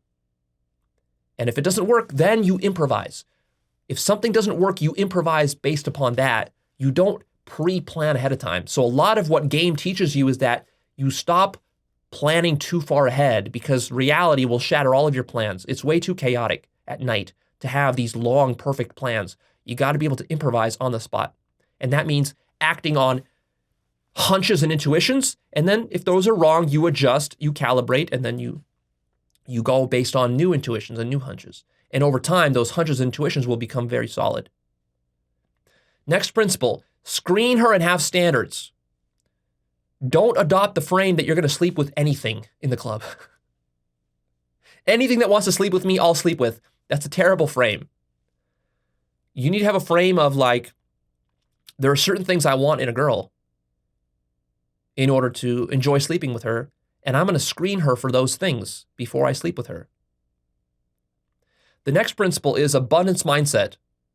Don't get stuck on any one girl. Some nights you'll go out and you'll meet what you'll think of is like the perfect girl. That girl is the perfect girl for me. And you talk to her for 5 minutes and then whatever, her friends grab her away and pull her away and you never see her again. And then you spend the rest of the night thinking about how, oh, that girl was the perfect one. I'll never find one that good again. She was so rare. Rather than wasting time thinking about that stuff, go talk to other girls. Trust that if you keep going out night after night after night, you'll see better and better and better and better girls. There's never going to be a night where you see one girl that's so perfect that you're never going to see her again. And there's never going to be any other girl ever in the world that's going to be better than that. No, you need to, if you're living in a big city, if you move to a big city with a good nightlife, you'll see literally hundreds and thousands of amazing girls. This abundance mindset is important because then you're not placing too much importance on any one girl and you're not being too needy in your approach. And if she blows you out or she rejects you or her friends drag her away, you're not going to be butthurt about it, wasting time thinking about it. You're just going to move on. Next principle, minimal investment until sex. The problem is that women have almost no investment in men before sex. This is a problem for men because for us, we get way too invested in doing the approach and because we have to put a lot of time and energy into doing approaching. So this puts a lot of investment up front. And then what happens is that usually the women don't have sex with us. They flake us and whatever else. They don't show up to the date. They don't respond to the text message and so forth. So what you're going to learn is that as a newbie, you're going to invest all this emotional energy into every phone number you get, every girl you talk to, every set that hooks, every girl that you go on a date with. You're going to invest a lot of emotional energy in this, a lot of hope. You're going to think, oh, this is the one. It's going to work. This is going to be a close. And then what you discover is that 90% of them never pan out. And so you just invested a lot of energy into nothing. And in fact, the fact that you got so invested, this is one of the reasons it didn't pan out because you were too needy, you were texting her too much, you were complimenting her too much, you were supplicating too much, and so forth. So what you need to do is just lower the investment into every interaction to as close to zero as possible until the girl shows signs that she's invested in you, and really until she has sex with you. Because the reality is that all you're doing is actually you're matching her level of investment. The reality is that until a girl has sex with you, she has almost zero investment in you. You mean to her probably less than a zit on her ass. That's the reality. This is why girls don't text you back. They flake on you. They don't show up to a date, whatever. Because she's just a stranger that you met. And to her, you're just a stranger and you mean nothing to her. After sex, you will mean something to her, and then you can match her level of investment. So basically, the idea is that you want to be at roughly the same level of investment. As she invests more into you, you can invest more into her, but don't go creating the situation where you've invested 3 months pursuing a girl and she's invested zero into you. She barely thinks about you. You've been dreaming about her for 3 months. This is a horrible situation. It's never going to work out. The next principle is enjoy the process and have fun. This is so important. You can't just grind it through. You can't, because you're going to be doing this for years or for months, for hundreds of nights. If it's a grinding, challenging process for you, you're going to quit. You need to have fun. And one of the things that will help you to have fun is to have fun wings and guy friends who you go out with and do this stuff with. The next principle is stick it out to the end of the night. So this is actually very important because most of your success will come when you stick it out to the end of the night. In most cities, the nightlife lasts from about 10 p.m. to 2 a.m. It depends on the city. In Vegas, it lasts from about, I would say, 10 p.m. to 4 a.m. And then also during the daytime, there's day parties. So anyways, Vegas is basically round the clock. But that's unusual. Most cities are from 10 a.m. to 2 a.m. So if you go out, stay till the closing time. Stay until 2 a.m. Don't go leaving at midnight or at 1 a.m. because most of your results will come probably in the final hour of the night. This is when girls are partied out and they're looking for fun. They're looking for sex. Some of your best opportunities will come here. And so some of my best nights actually started out as some of my worst nights where early in the night, things weren't going well. I wasn't feeling in a good mood and I wanted to go home and I was just telling myself, I should take it easy. I've been going out all week. And, tonight is Sunday night. What does it matter if I go home a few hours earlier? It's no big deal. There's not a lot of girls here anyways to open, so I'm just going to go home early. I've had a lot of nights like that, and then what I do is I say, no, I'm fucking staying till the end. And then, as soon as I make that decision, and I stay for another 5 or 10 minutes, I end up hooking a girl. And it goes amazingly, and it makes the whole night. It turns the entire night around. So the difference between a horrible night of no action versus an amazing night, which gives you crazy reference experiences and great learning opportunities and great results, that difference can be razor thin. That difference can just be the difference between deciding to stay till the end or quitting early. That difference can just be the difference between one single approach. A girl is walking by and you're kind of hesitating, like, should I open her or not? And you say, oh, fuck it, I'll open her. You grab her in and she's fully into you, start making out with her, and it hooks immediately, right? That difference can be razor thin. So never underestimate the power of persistence in this game. You got to be so persistent. Do not let yourself off the hook with excuses. Approach every girl without hesitation that you want to approach, that you find attractive, and stay till the end of the night. Make the most of the night. As long as there's girls there to approach, keep approaching. Don't go home early. Some nights you'll feel so terrible you'll want to go home early, and some nights you will go home early and it'll be a very shitty night. And other nights you will want to go home early, but you'll force it anyways, and you'll have amazing nights. And through this process, you will learn the importance of sticking it out to the end. And the final principle is that this is about growing your skills. It's not about sex. Take your mind off the sex. Now, sex is great and all that, and you should have the intent to close. That is important. If you have that sexual desire, definitely use that to fuel this process.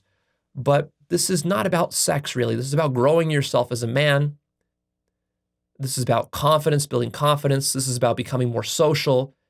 These are much higher principles and goals than sex. All right, here's a list of the biggest newbie mistakes. First, not going out and making excuses for why you're not going out. Watch your excuses very carefully because your mind will concoct hundreds of excuses like, oh, well, I'm feeling a little bit sick. I got the sniffles. I'm feeling a little bit tired. I got work tomorrow. I've been going out all week, so don't I deserve a day off? Your mind will make all these excuses like, oh, my friends are not coming out, so I'm gonna stay in too because my friends aren't coming out. I got a date in 2 days, so I don't need to go out. I mean, your mind will come up with so many excuses. The other mistake is a victim mentality and blaming others for your lack of results. There's nobody to blame here but yourself. So watch out for your victim mentality about how it can't work, this and that. The next mistake is the crippling self-doubt and negativity, closely related to the victim mentality.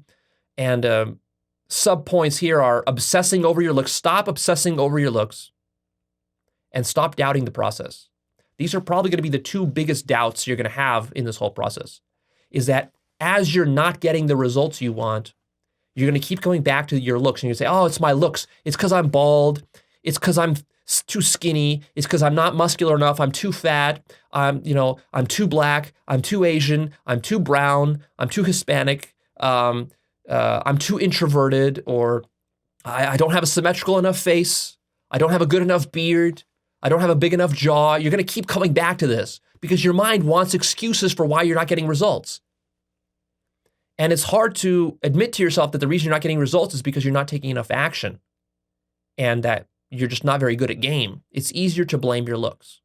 So watch out. Your mind's going to keep coming back to that. Even once you get good, you'll have nights where nothing hooks and you'll be like, it must have been my looks. And then the other point here is the doubting the process. You might start to doubt the entire process. You might say, this is not going to work. It's not for me. This is for other guys, but it's not going to work for me because I'm different. I'm special. I have unique problems that other guys don't have. Or it's just all a scam or whatever. Next biggest newbie mistake is not approaching. making excuses for why you can't approach that girl and you can't approach this girl. She's with a dude and that girl has some friends around her and that girl's on her phone and that girl has a drink in her hand and that girl is tying her shoelaces and this girl is doing something else, and so I can't approach anybody. Watch out for that.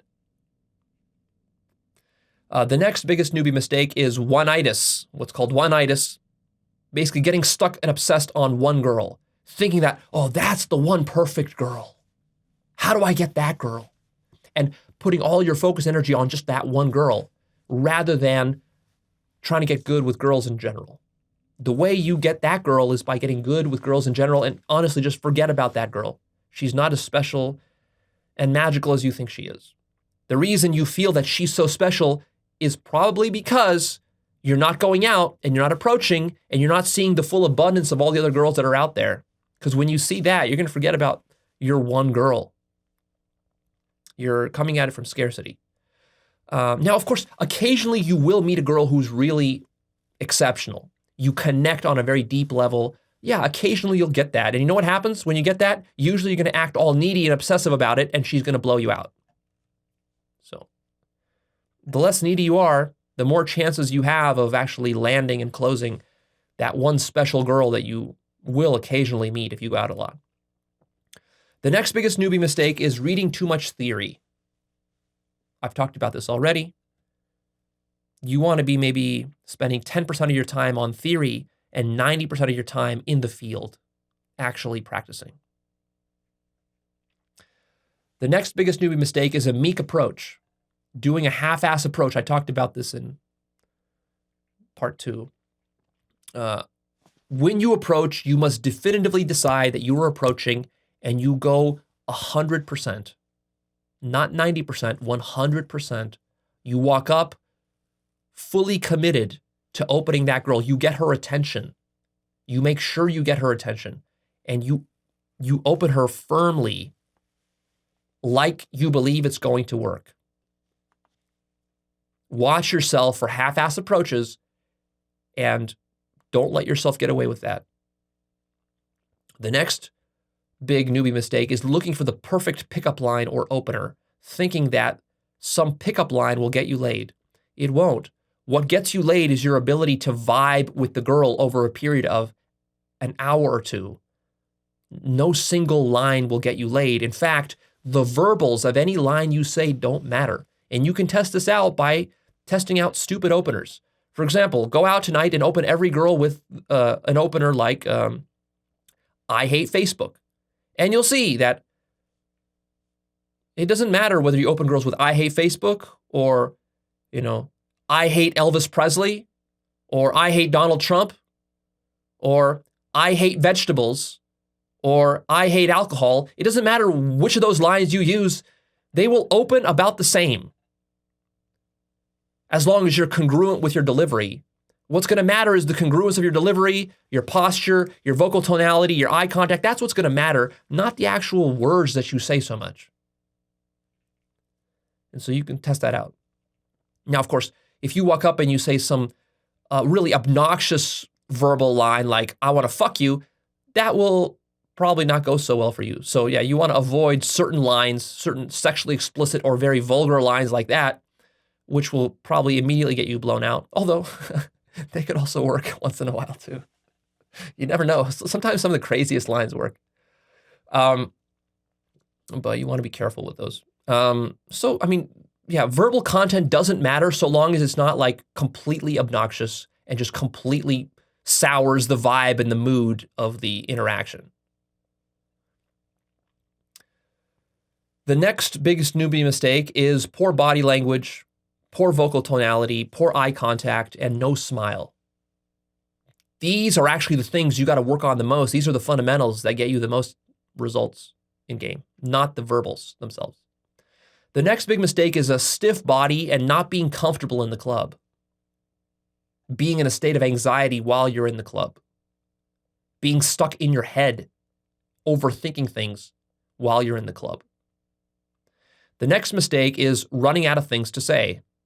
This is huge. I'll have more points to make about this a little later in this episode.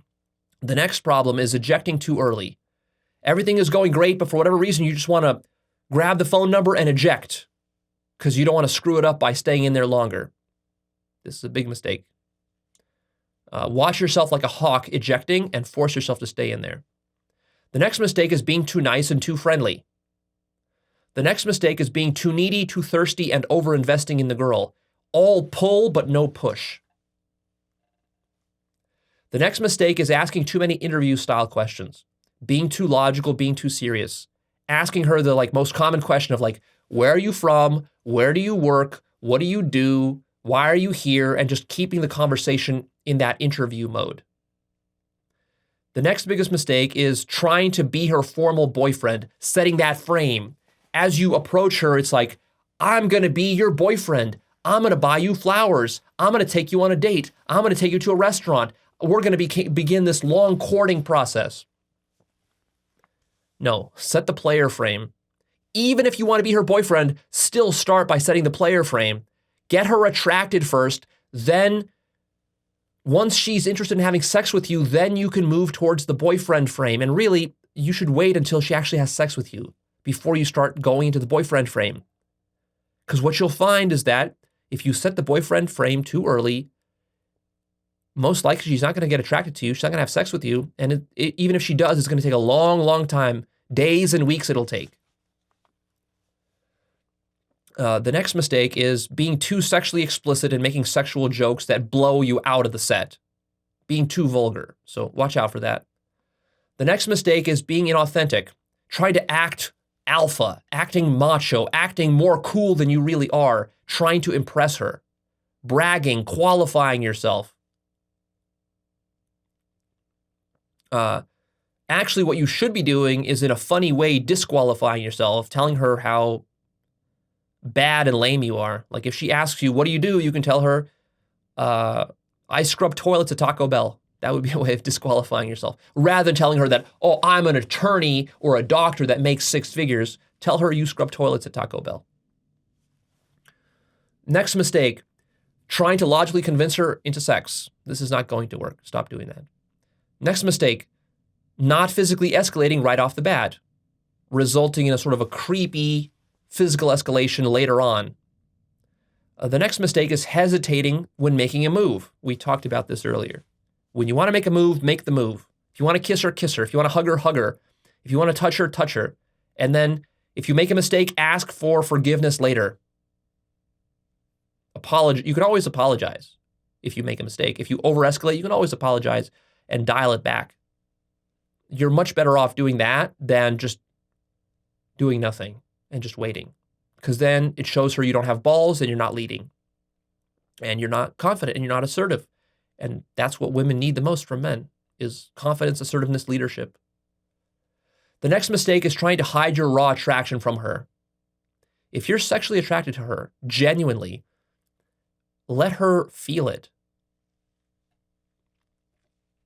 The next mistake is being too gamey, being too much of a clown or a dancing monkey, or being too edgy, saying things that are just kind of flashy and obnoxious and edgy just for the sake of saying them. Your best game is not going to come from this. Your best game is going to come when you're just kind of more chill and normal. And then occasionally you can sprinkle in a little bit of a little something edgy or a little bit something kind of like outlandish here and there, but you sprinkle it in. It's got to be the spice, not the main dish. The next big mistake is not being socially calibrated. Just not being attuned to what the social situation is. For example, you walk up to a group of girls and you start talking to only your girl, but you completely ignore all the other girls who are her friends. You don't ask her how she knows the friends. You don't try to befriend the friends. You're not like attuned to the social dynamics of that situation, of that group. And then in the end, the friends end up blowing you out because you weren't paying good enough attention to what's going on there. The next mistake is not going for a close.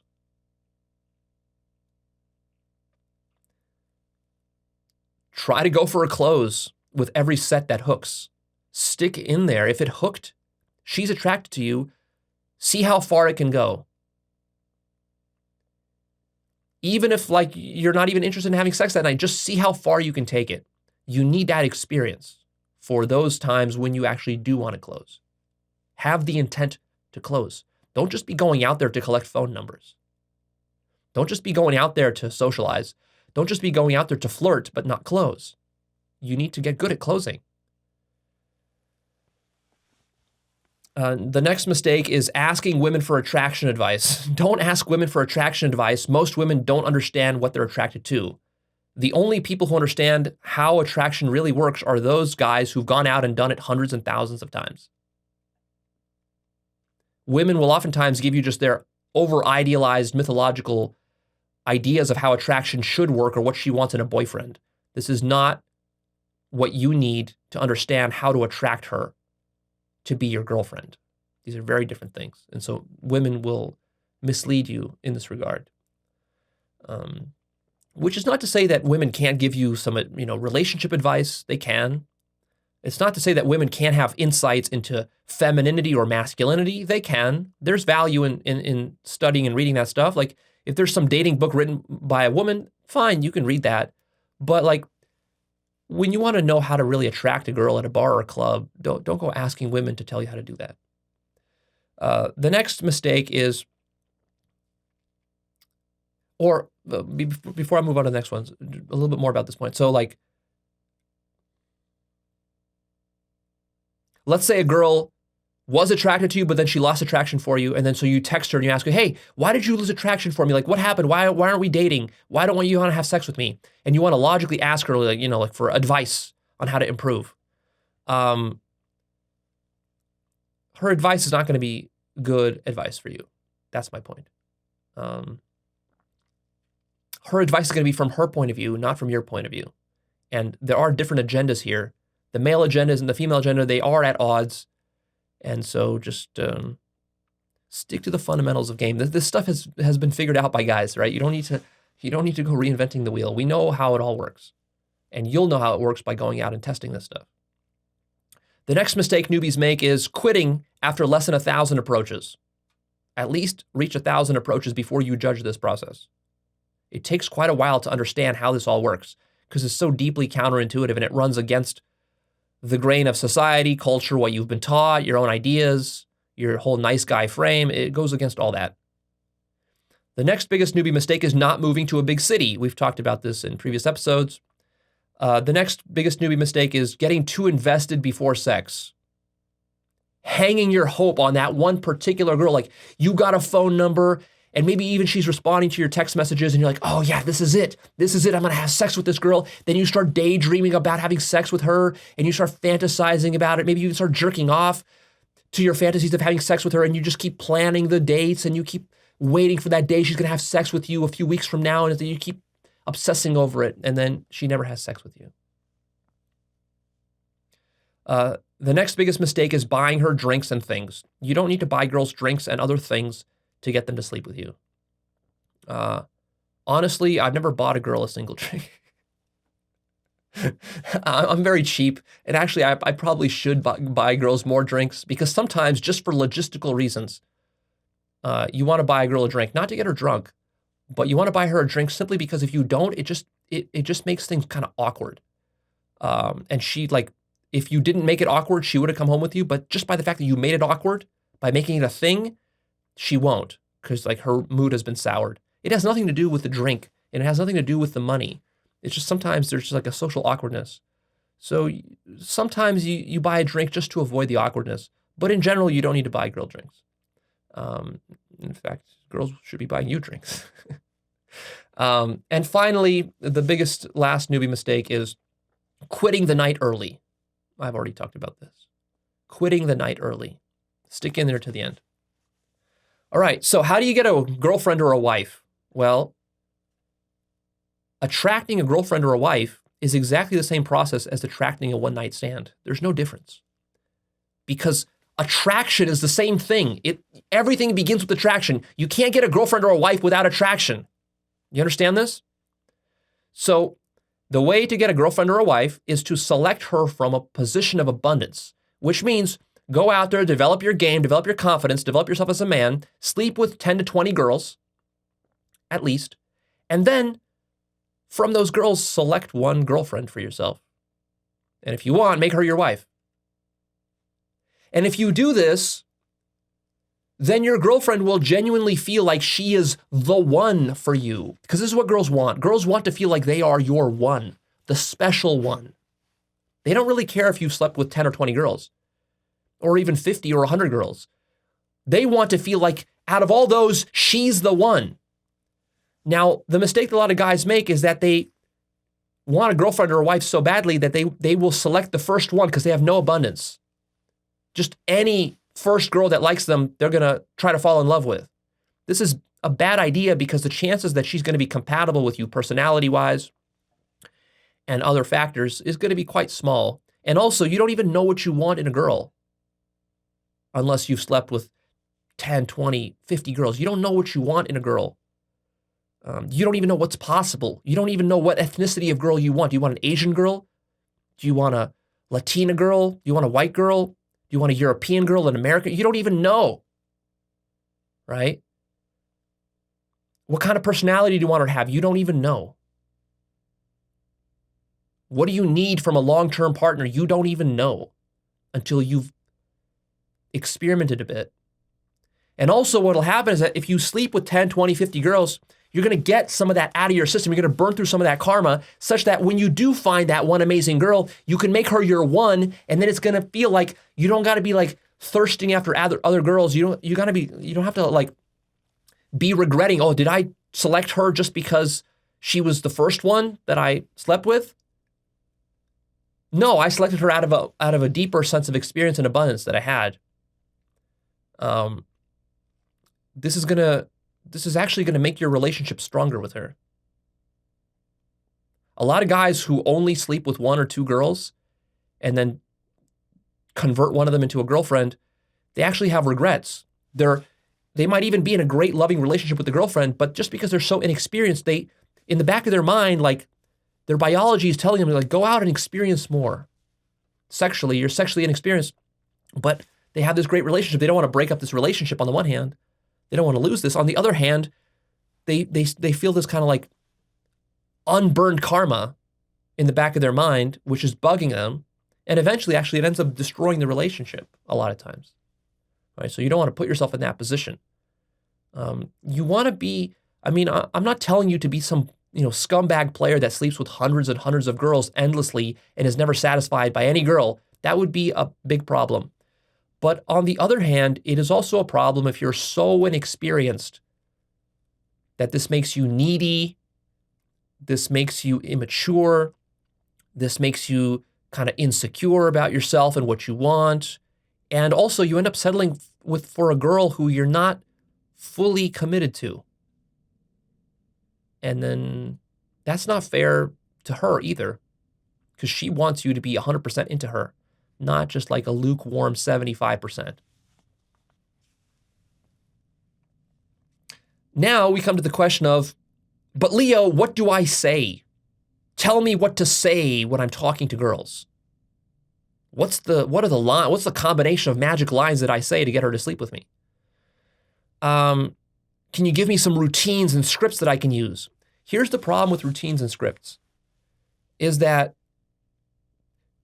conversations with girls are so chaotic, and there are so many different permutations and sort of an infinite branching paths of where conversations can go that you can't possibly have scripts and routines for all of them. So it's just not sustainable. And memorizing all those routines, it's a pain in the ass and it's difficult. And then when you're spouting them off, it's not authentic either. So really the solution to this is to sort of bite the bullet and to say that you're going to learn game without routines. And the way you're going to do this is you're going to go out there, approach. You're going to build state. You're going to do warm-up sets. You're going to have friends there with you, and you're going to shit talk with your friends. Just have fun. When you're at the club, you're just shit talking, you're riffing, you're flirting, you're just having fun. You're basically partying. You're learning to party. You're being random and spontaneous and emotional. You're not being logical. You're getting out of your logical mind, basically. You're using your friends to help you do this. You're using the music, the dancing to help you do this. But then also you're approaching, and that helps you to build up your state. And you're not going to pre-plan what you're going to say. You're letting go of the whole pre-planned paradigm. There's not going to be some perfect plan that you're going to execute to get into a girl's pants. Let that whole fantasy go. Instead, you're going to fully embrace the improvisational, spontaneous nature of game. You're going to go out there not knowing what to say, and you're just going to throw yourself in, and you're just going to like learn to sink or swim. A lot of times you'll sink, but sometimes you'll swim, and sometimes you'll say something clever and witty, and it'll work. And through this process, you will gradually develop your game. So rather than having a whole bunch of stuff to say, you're going to be putting yourself in the right frame of mind. You're going to be building state. Now, with that said, here are some tips for how to not run out of things to say, because this is what most newbies struggle with. I struggle with this still to this day. So first of all, make observations. Become very observational. This helps a lot. Make observations about her dress, her shoes, her face, her ethnicity, her skin, her tattoos, her jewelry, her earrings, the bench that she's sitting on, the club that you're at, the bar that you're at, the country you're in, the city you're in, the friends who are around her, the friends who are with you. Just make observations about everything. Very observational. And your observations don't have to be profound. They can be rather simple, crude, and kind of dumb. For example, it's like, you're wearing a black dress. That's like the simplest, dumbest observation. But it's something. It's better than being stuck in your head. It's better than having nothing to say at all. It's like, why are you wearing a black dress? That's something. Or you could say, you're wearing a black dress, that's boring. Or you could say, you're wearing a black dress, what does that say about you? Or you could say, you're wearing a black dress, I like it, or I hate it. Or you're wearing a black dress, that's so predictable, that's so cliche, that's like every other girl in this club. Or it's like, you're the only girl wearing that kind of dress, right? That's something. You'll be surprised at how far you can get away with just simple, basic, observational openers like that. I mean, you can literally walk up to a girl and say, hey, did you see those guys over there sitting on that bench? There's some guys sitting on a bench. That's it. That could be your opener. That's enough to get a conversation going. So don't ignore the power of observation. The next way to not run out of things to say is make dumb assumptions.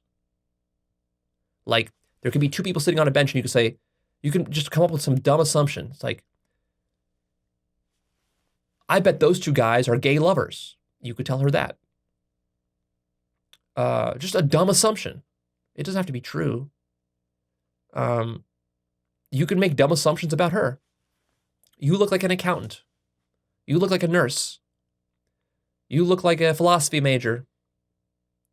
You look like you're clumsy. It looks like your shoes are uncomfortable. It looks like that dress is uncomfortable. It looks like those tattoos you have were painful to get. Just dumb assumptions. Some of them will be true, some of them will be false. It doesn't matter. It's conversation material. Practice that. The next tip is stop being logical and just say stupid things, right? It's okay when you're at a bar or a club to say stupid fucking things. It doesn't have to be smart. It doesn't have to be spiritual content. Amuse yourself with just funny ideas and little games that you come up with to amuse yourself and to amuse other people and your friends. Shit talk, learn what shit talking is. Go out with some buddies and just shit talk all night long.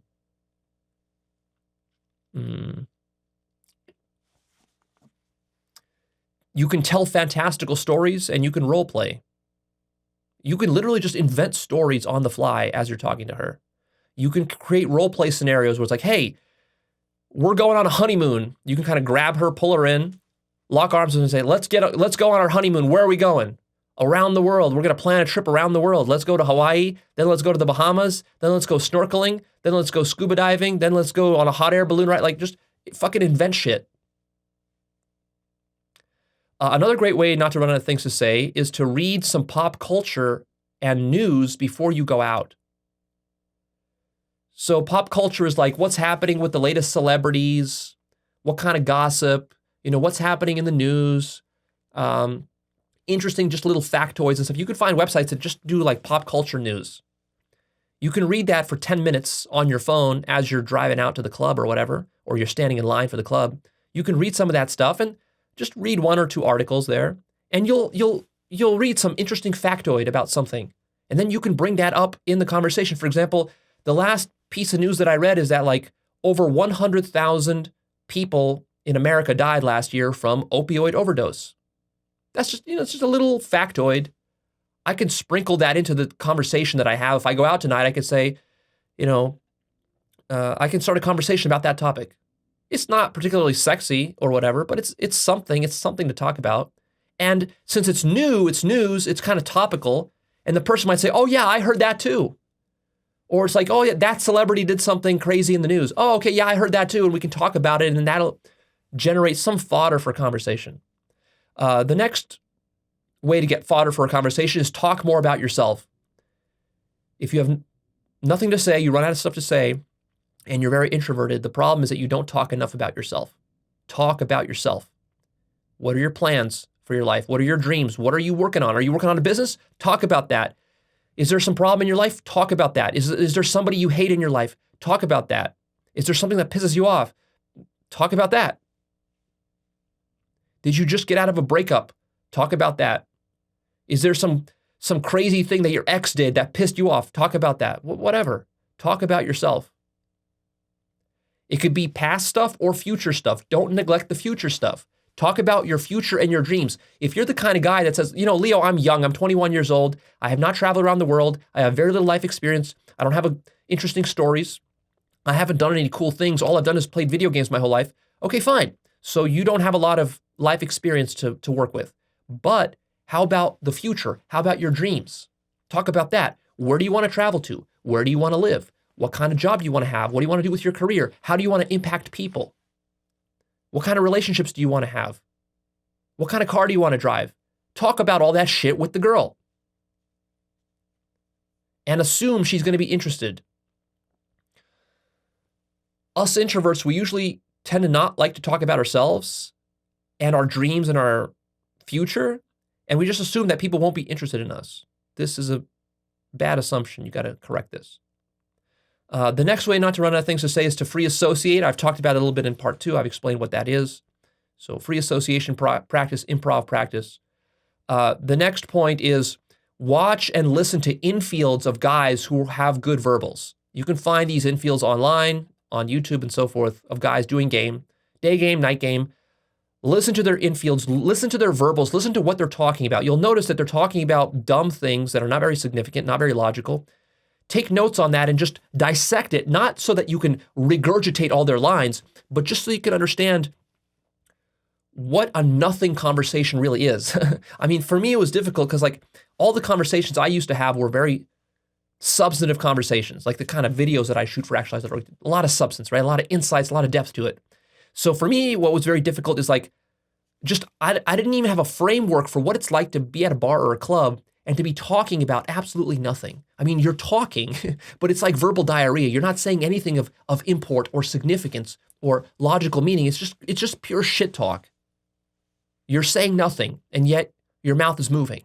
How do you do that? Well, you got to listen to that kind of talk and just kind of analyze it and then say, well, how can I restructure and rewire my mind, restructure how my mouth moves so that I can just have verbal diarrhea, talk about nothing essentially, but I'm still talking and other people are enjoying it.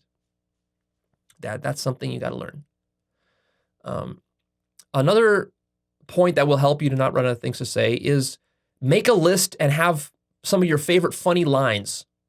Make a list of some funny lines that you or your friends develop, or maybe you steal them from some infield videos. It's good to have a little bit of a repository of some funny lines that you can pull out of your back pocket and just study those. You're not particularly trying to develop a whole routine or a comedy routine, right?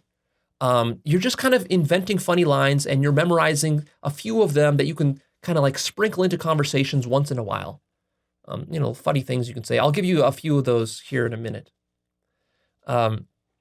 What you don't want to be doing is memorizing a long sequence of routines. This is not good. Also, what you don't want to be doing is using some sort of very corny, canned pickup line. I don't know, you can find really silly and ridiculous lists of pickup lines online. Don't use any of those. Instead, though, what you do want to do is you want to develop a catalog of common responses to common situations.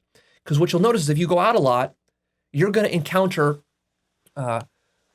quite a few situations that just repeat themselves over, like patterns over and over and over again. For example, girls will tell you, oh, I have a boyfriend. Or it's like, oh, my friends are in the bathroom. I got to go run to the bathroom.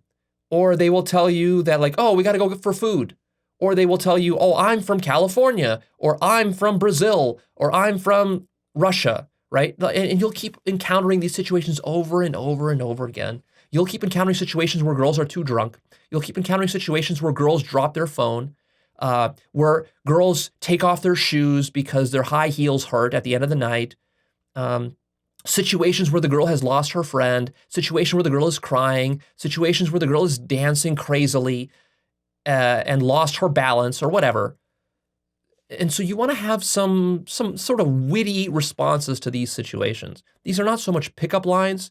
It's just like, look, even if you're in a business situation, you will have sort of canned responses that you use, inside jokes within your business, at your office, at your workplace, with your friends, with your family. You're going to have sort of like inside jokes and standard lines that you say to each other when somebody does something, silly or stupid or whatever, or makes a mistake. And so this is just, I recommend you make a sort of a list of these and you keep compiling it. Because what happens is that you build good state, you go out, you have fun, and some nights you will be so witty that you will actually come up with like these amazing gems of responses to certain situations that will be very funny and very contextual. And whenever you come up with something like that, write that down. That's gold. That's comedy gold. You write that down, you make a whole repository and you customize it for yourself. So here's a small list of some of the common ones that I use. So oftentimes, this happens so often, at least once a week if I go out, I'll see girls dropping their phone on the floor, cracking it open and stuff like that. So anytime I see a girl drop her phone or her purse or something like that, my standard line is, this is why we can't have nice things. And almost always it gets a laugh. Great line for that situation. Another line that I like to use is, don't be racist. And using this line works the best, especially if it's completely absurd and irrelevant. So for example, like let's say I'm talking to a girl and her friend comes over and tries to drag her away to the bathroom. I might turn to her friend and say, hey, don't be racist. Now, this makes no sense whatsoever. But it's a great way just to scramble the mind's like logical mode, and it gets people laughing, or it's a little bit like shocking. It's a little bit jolting. It's just unexpected. It works really well. Of course, you don't want to actually accuse somebody of racism. That's not what's happening here when you use this line. Just don't be racist. Say it in situations where it completely doesn't apply. Like, I might say that,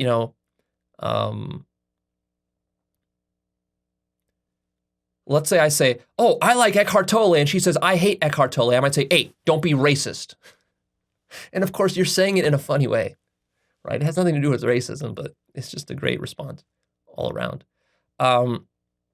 Another response that I like is, it's okay, I'm very gay.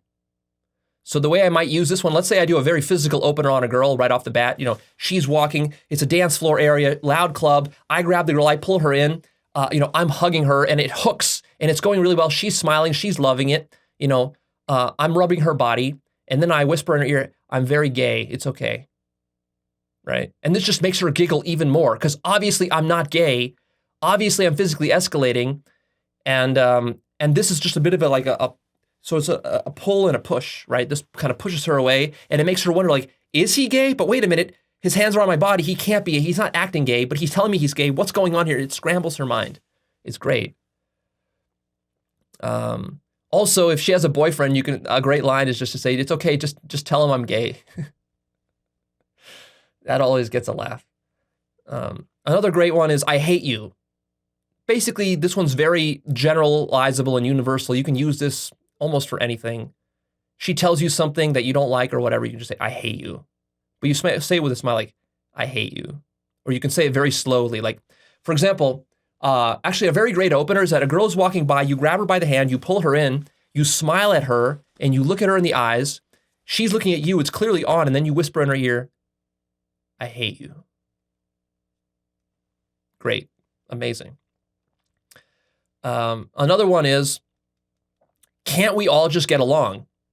That one's great. For example, you might be talking to a bunch of girls in a group, like let's say there's 4 girls, and then sometimes you're talking to girls, one of the girls gets a little bit, dramatic, and then like a little bit of a fight breaks out. Maybe there's a disagreement or something like that, and the whole set is getting blown up because one girl is disagreeing with the other girls, or she's disagreeing with you, and it's a bit of like an argument that's going on, and then you can just say, hey, everybody, calm down. Can't we all just get along? And that can be a way to like pacify the situation and to kind of like switch people's minds in a different state. Another great line that I like is, you're so predictable. So like if a girl tells me, I ask her, where are you from? And she says, from California. I'll say, you're so predictable. I mean, it's stupid. It makes no sense, right? And you can say that for almost anything. Anything she tells you, you can just look at her like this and just nod your head like this and go, you're so predictable. Another one is, you and I would never get along. And then as you say that, you can push her away. So like she might be walking by, you grab her, pull her in, you smile at her, she smiles at you, you might say, you're cute, but we would never get along. And then you push her away a little bit. Another great line is, how dare you? And you say it with a cheeky smile, how dare you? Or you can say it serious, but then smile at the end like, how dare you? Like that. Depending on, what she's saying. And you can use it in the most stupid situations. Like you might say, what do you do? And she might say, I'm an accountant. And I might say, how dare you? You just like, it's so general. You can sprinkle it in anywhere. Another great one that I like is, you just hate me because I'm black. So anytime, let's say she disagrees with me or she disapproves of something I say, like I might say, I like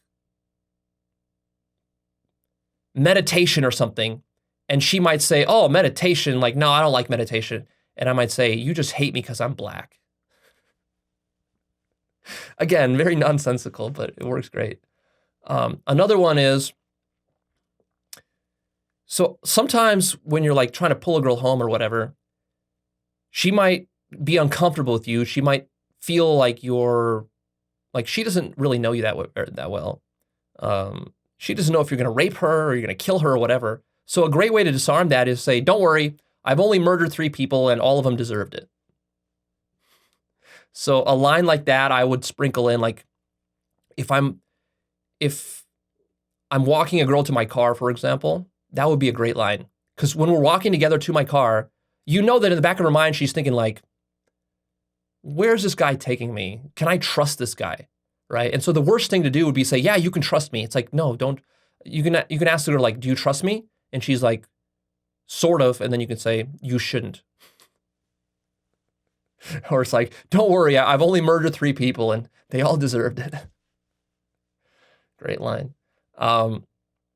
Another one is, this one I use for boyfriends. So anytime she says she has a boyfriend, I try to play it, rather than being all butthurt about it and sad, I try to play it off funny. I say, it's okay, I'm not greedy, I can share. Is your boyfriend greedy? Now, I don't say that because I intend to steal her from the boyfriend. If she has a boyfriend, I won't pursue it any further, but I still say that line because it puts me in an amusing mood, and it makes her laugh too, so that we don't end on some like awkward, butthurt, depressed state where it's like, oh, you have a boyfriend? Oh, well, that sucks. I guess I'm not getting laid tonight. It's like, no, don't end it like that. End it like, end it cocky funny. It's like, it's okay. I can share. I don't mind sharing you. Why is your boyfriend so greedy? Do you want to date such a greedy guy? Now, I'm not saying that because I'm going to steal her from the boyfriend. I'm just saying that because it's just self-amusing. Another line that I use is, I feel like you're trying to use me for my body. This one's great because it flips the frame and flips the script, because usually women say this to men. And so you want to preempt that by just flipping it around. Flip it around on her. Like Let's say she puts her hands on your body. You can use that line. I feel like you're just using me for my body. Another one that I like is, just pretend none of this is real. So you might be talking to a girl, she's laughing, or you might even say something obnoxious, and then you can sort of cut that down by saying, just pretend none of this is real. It's all just a dream. We're just in a hallucination, don't you know? This is all a hallucination here. None of this is real. I would say that a lot of times if I go physical very hard on a girl, like if I grab a girl, pull her in, and we start just like dancing together or something like that, and she doesn't even register she doesn't even understand what's going on because it happens so fast. So she's kind of giggling and smiling, and she doesn't even know why I'm dancing with her. And then I just kind of like whisper in her ear, it's just all a dream. Pretend none of this is real. In 5 minutes, you're going to wake up, your alarm is going to be ringing, and you're going to be back at work. And then this just makes her laugh even more. Here's a line, a funny line. Dumb girls make me depressed. In the dick. So, sometimes you want to like spike a conversation by just saying something a little bit obnoxious and just like completely out of left field. So, that would be a good line. Let's say she tells me that she's an accountant. Girls will tell you they're accountants, they're nurses, they're teachers, they're pharmacists, they're attorneys. So these professions are so common that you basically want to have funny, witty responses to every most common profession that exists. So you'll meet a lot of accountants and CPAs. So if I meet an accountant and I say something like, do Excel spreadsheets make you hard? It's better than just saying, oh, you're an accountant. Oh, that's cool. See, if you just say, oh, that's cool, that's nice, that's boring. But when you say something like, oh, so Excel spreadsheets make you hard, that's something emotional and funny. Another great line is, be gentle with me, I'm very shy. So this is an amazing line, especially when you go physical on a girl and you pull her in, maybe you're dancing with her, you're being very bold, and so then you say the opposite of that. You just whisper in her ear, be gentle with me, I'm a shy virgin, something like that. Also, it kind of disqualifies you, and it's the opposite of bragging. And then, of course, when you're saying this, it's clear to her that you're the opposite of shy. You don't want to say this if you're coming across shy. And here's a final line that I'll give you that's kind of funny that I will use sometimes. It's like, if I'm talking to a really beautiful girl, I'll say, I want to shave your head so that other girls here can feel good about themselves. So anyways, I mean, like, I'm not telling you to take these lines and to become some sort of line spouting robot. I'm just giving you these as examples of like a repository. This is just a tiny percentage of my repository of kind of witty things that I invented or stole from other people, whatever. I don't even know where most of these lines come from. Just by going out, having friends, shit talking, watching infields and so forth, you develop this repository of lines, and then you use them once in a while when you're out. Your whole game is not built on these. These are things you sprinkle in. So maybe like 90% of your game is going to be completely spontaneous and just whatever comes to you in the moment. And then maybe 10%, you're going to be sprinkling in some of these lines, to spice things up when the situation calls for it. And of course, not every situation will call for it. And what I recommend is that you make your own list and use these as examples, not to just copy them word for word, but, change the words around, use these as like a formula. You can kind of find the structure within these lines and then use those structures to invent your own lines and your own sort of funny, self-amusing phrases that then become part of your lexicon and your repertoire of, jokes and witticisms that you will pull out whenever the situation calls for it. And what you'll realize is that actually very social people, whether they do this consciously or unconsciously, they do have this sort of repertoire or repository of lines that they commonly use. A lot of business jargon is like this, even with your family and your friends, you use certain kinds of like lines and in-jokes like this and various kinds of witticisms that you've unconsciously developed over years. Well, the same thing is going to happen with your game, and why not make make the process more conscious rather than just leaving it all up to chance? This is going to help you to not run out of things to say, and what's more important is that it's going to help you to break out of your just logical conversations. That's one of the other reasons that I gave you these lines, because I want to show you what emotional versus logical conversation is like. These lines are designed to be not logical, but emotional and absurd and obnoxious and kind of outrageous and just fun. All right, that's basically it for game. Now let's talk about the ethics of game. This is a lot of what is missing from the pickup community. And in fact, I released an episode maybe 5 or 6 years ago called A Rant Against the Pickup Community, where I was pretty harsh. I had some harsh criticisms against pickup. And in fact, if you go watch that episode and compare it to these episodes here, you might say, well, Leo, it's like night and day. It seems like you're being a hypocrite because you said some crazy negative things about pickup in that old video, and now you're talking about pickup in a more positive light. So what's the deal? How do you reconcile these two? Well, I was thinking about this, and actually it's not so easy. Even in my own mind, it's not easy for me to reconcile high consciousness with pickup. Because honestly, pickup is not high consciousness stuff. But then again, getting laid and even dating and most relationships are not high consciousness things.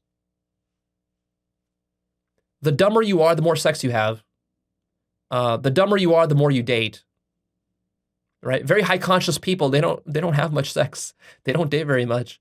A lot of them also aren't very social. So being social is a lot of what being social is just being stupid. Being stupid, going out partying, being stupid. Now, this doesn't necessarily contradict high consciousness per se. You can do both. But you have to understand that dating and sex is a survival activity. And as a survival activity, it's very much like sales or advertising. There are dark, low consciousness, petty, selfish aspects to marketing, to sales, to pickup, to dating, to sex. These are very selfish activities. They're designed to be selfish. So reconciling it with the highest levels of selflessness and love is not so easy. See? And don't pretend like women are somehow above game. Women play games, and women can be very obnoxious when it comes to sex and to relationships, and they can be very unconscious about how they go about these things. So let's not pretend that women are these high consciousness angels, that all they care about is love and deep, long-term committed relationships. No, women sleep around, women have one-night stands, women get drunk, women party, women do ridiculous, stupid, obnoxious things at the clubs, just as much as guys. Both sides are guilty here. And you have to understand that even if you don't learn about pickup, there is collateral damage that is done from sex and from dating. Sex comes with risks. The risks are not just STDs, but the risks are, and not just pregnancy, but the risks are getting your heart broken, emotional entanglements, codependency, abusive relationships, both from the woman's side or from the man's side, toxic relationships, cheating on each other, jealousy, and many relationships consist of these sorts of things. Most relationships are not very healthy relationships. But, so that's sort of like par for the course. Now, the problem is that pickup can take this and kind of crank it up to 11 if ethics are not properly observed. So here are some ethical points that I want to make about pickup. As you get good at attracting girls, you're going to gain a power. It is a power. It's like political power. The more political power you wield, the more opportunity to abuse it and for corruption. And so what you got to understand is that sex and power warps your mind. And especially when you combine power and sex together, the power of being able to get lots of sex, this will warp your mind. The ego will tend to want to abuse this. So be careful. Be careful not to get sucked into narcissism and selfishness as you get better with game, because you're going to get drunk on this power. And so that episode where I ranted about the pickup community, mostly I was not talking to newbies as much as I was talking to the more intermediate and advanced guys who are into game, who game for 5 or more years and are getting really good results with it. And then they become drunk with power and they forget all about ethics. And for them, it's all about how many lays they can get. And it turns into this narcissistic, selfish thing where it's just like an endless cycle of sex and more girls and building rotations and harems and this sorts of stuff. And this I see as being toxic and an abuse of power. There's a fundamental lack of empathy there that I see. They're not really thinking about the girl's agenda because they don't need to, because their game is so good that normally a normal guy whose game is not good, he would actually have to like respect and be careful with the girl not to lose her. Whereas with one of these like scumbag player types who has a really good game, he can just treat women as completely disposable objects and not care about their emotions, not have any empathy, and treat the whole thing very narcissistically and break a lot of hearts because he can just literally go out tomorrow and get a new girl, a hotter girl the next week, and so on. And he already has 10 girls hitting him up every week. So he has so much abundance that it's sort of like being wealthy. You know, when you're very wealthy, you can just waste money and you completely forget about the poor people who live in the world who barely have enough, you know, just on a few dollars a day they live, barely enough to feed their children. And you can become very cavalier with your money, throwing it away, burning it. You can even like use $100 bills to light your cigars while children are dying in Africa. You know, you could probably feed a whole village in Africa on $100 for a week. And here you are lighting your cigars with $100 bills. And so this is not a healthy attitude towards money, and it's not a healthy attitude towards women or towards sex. And this is an abuse of the power of game. The problem with game is that it's very difficult to learn, but once you learn it, it's like a superpower. It's like a nuclear weapon. And precisely because it's so difficult to learn, what happens is that a lot of guys simply never learn it, and therefore they never get the power. But those guys who do go through the hell and challenge of learning game, then they can almost feel entitled to wield the power in abusive ways because in their mind they can rationalize it as, well, but I worked so fucking hard at this. I worked so much harder than everybody else. Therefore, I deserve to be able to wield this power however my ego wants to wield it in this narcissistic way. I've earned it. And this is a mistake. I want to caution you against this. It's very important that you treat women as humans, as conscious beings with no less value than yourself, and that you seriously look at the world through their perspective and not just your own. And that fundamentally, your attitude towards women has to come from a deep love.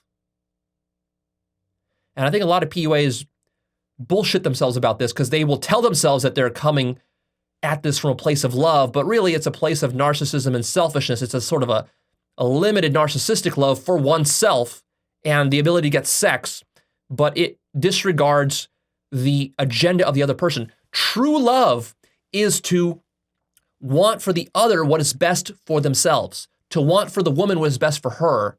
And I think a lot of PUAs are in denial about the fact that these PUAs are not really good for women.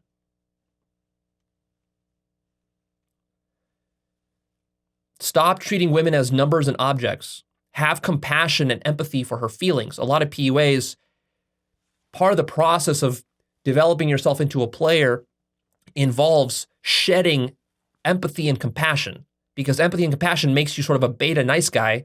And so actually, in a sort of toxic way, to get really good with women, you have to remove all of your empathy and compassion.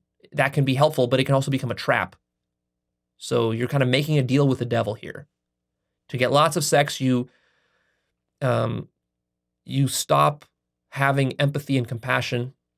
You stop developing that, and or you develop some sort of twisted form of that, and then that gets you stuck. That becomes a problem. You have to be careful not to become jaded, resentful, or bitter by going through this process of pickup, because what happens is that you'll get rejected thousands of times, and this can make you jaded, resentful, and bitter towards women. It can make you start to treat them just as objects and numbers, simply because you're approaching so much that to you it is just a number. It is just a pattern. It is just an object to manipulate. This is not healthy, and this is not what I am advocating for. You have to be careful. This is a trap. I'm pointing out all the traps here. So what's challenging is that I wish it was so simple that I could talk about meeting men's needs and dating and sexuality, and at the same time making it very high consciousness. But the reality is that these things are rather at opposite ends of the sort of consciousness spectrum. Now, I'm not saying that your sex can't be highly conscious. It can. But the reality is that for most guys who are struggling how to get laid, they're not thinking about high consciousness sex, right? And what they need to get good results with women is not some sort of higher consciousness stuff. They actually need like very nuts and bolts, simple things. A lot of times just like mechanical techniques and so forth to start getting results. And so I wish there was a way to marry perfectly the higher consciousness, godly, absolute love aspects of reality with getting your sexual needs met. But a lot of times these are going to be very difficult to reconcile. And there's going to be trade-offs between the two. And you should expect that, because this is about survival and this is about complete selflessness. This is about selfishness. Getting laid is about selfishness, and God is about complete selflessness. How do you reconcile these two things? In a certain sense, this is the whole challenge of life and of survival that I've talked about in the past a lot. And this is not just true with sex, but it's true about money. It's true with advertising and sales. It's true with business. How do you make a really high conscious business? That's difficult to do.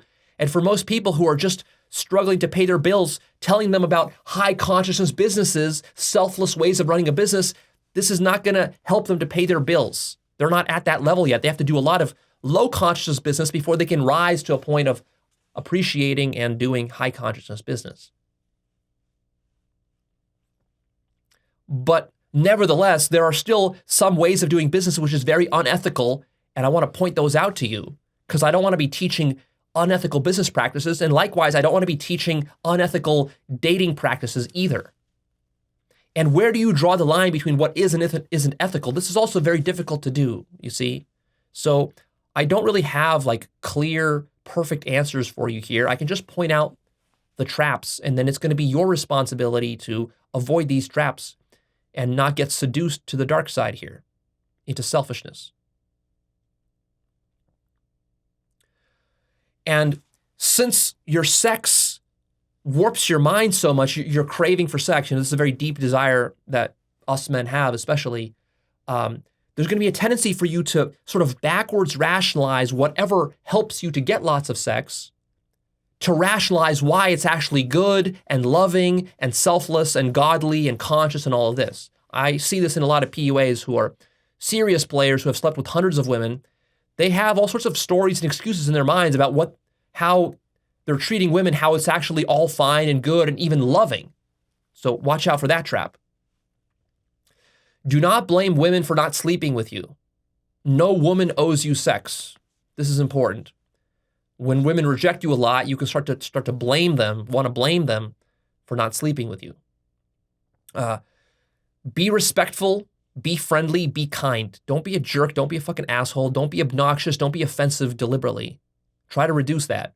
Don't call women bitches, whores, sluts, and so forth. This is not necessary. Again, this is going to put you into an adversarial relationship with womankind as a whole, which is not going to be healthy for you.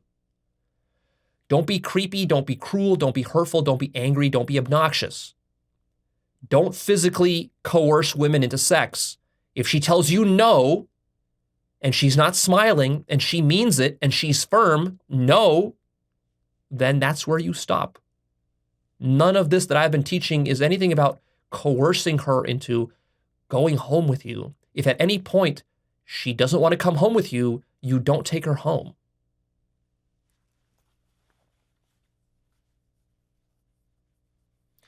Another point here is do not take advantage of emotionally broken girls or girls who are too drunk. I mean, the reality is that at nighttime, at bars and clubs, most people drink. Personally, I don't, but most people do. And it's fine to sleep with a girl who's had a few drinks. That's fine.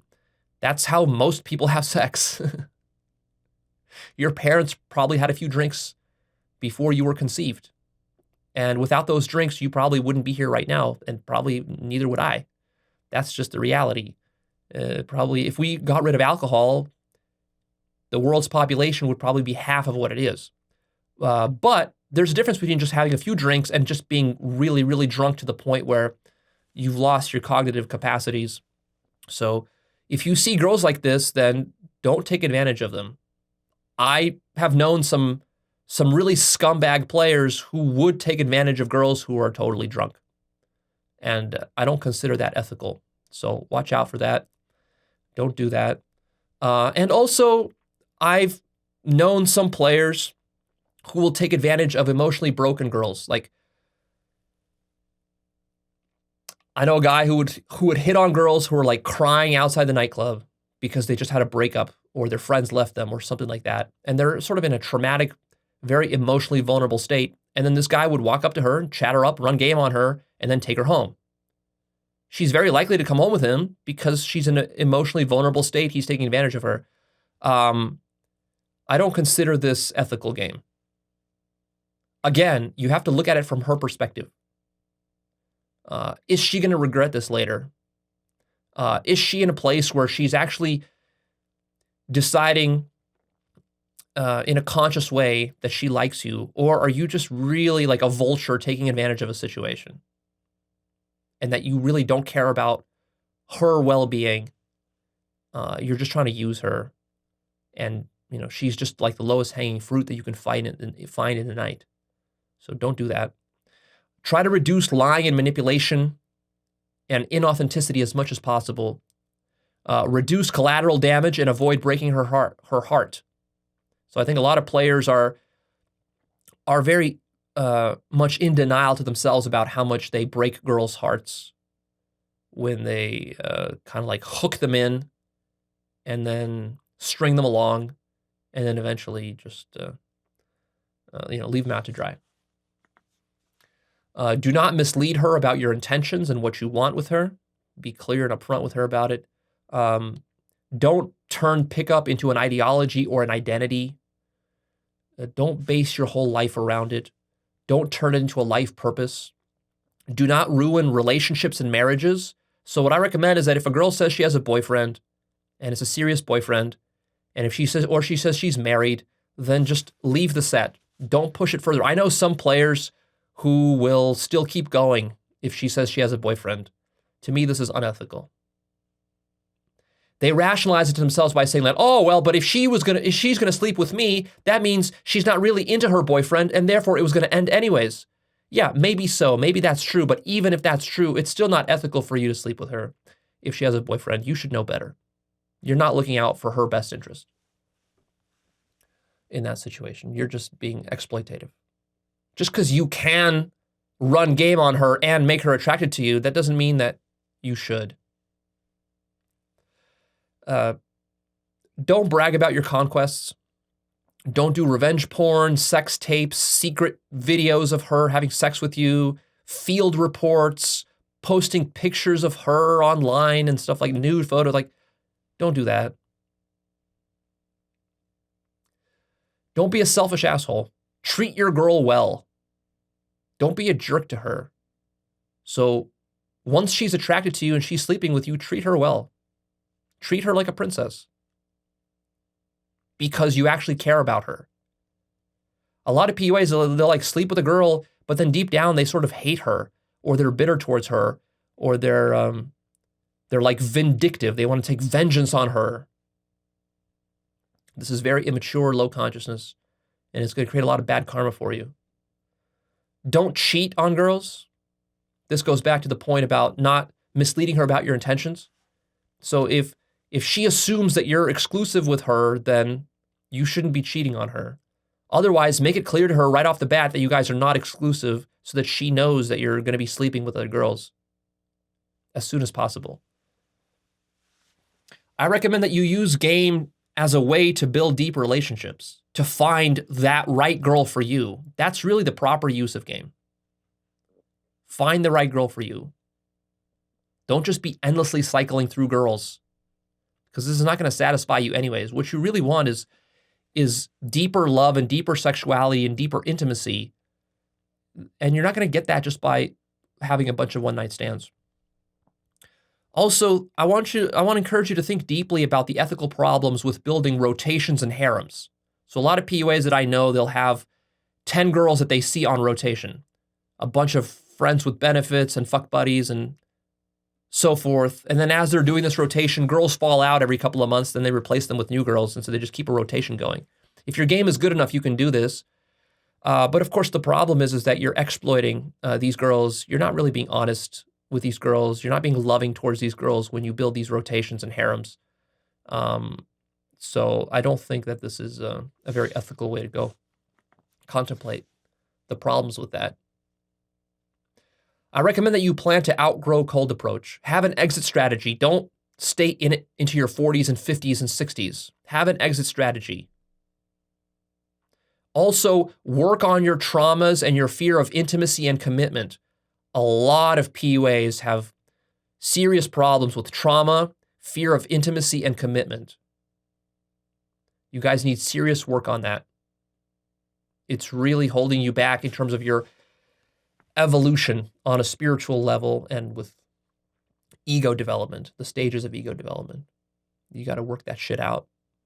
And that's really the reason why you're chasing girls endlessly and you're building these rotations and harems and you're just doing it over and over and over again and you're chasing hotter and hotter girls.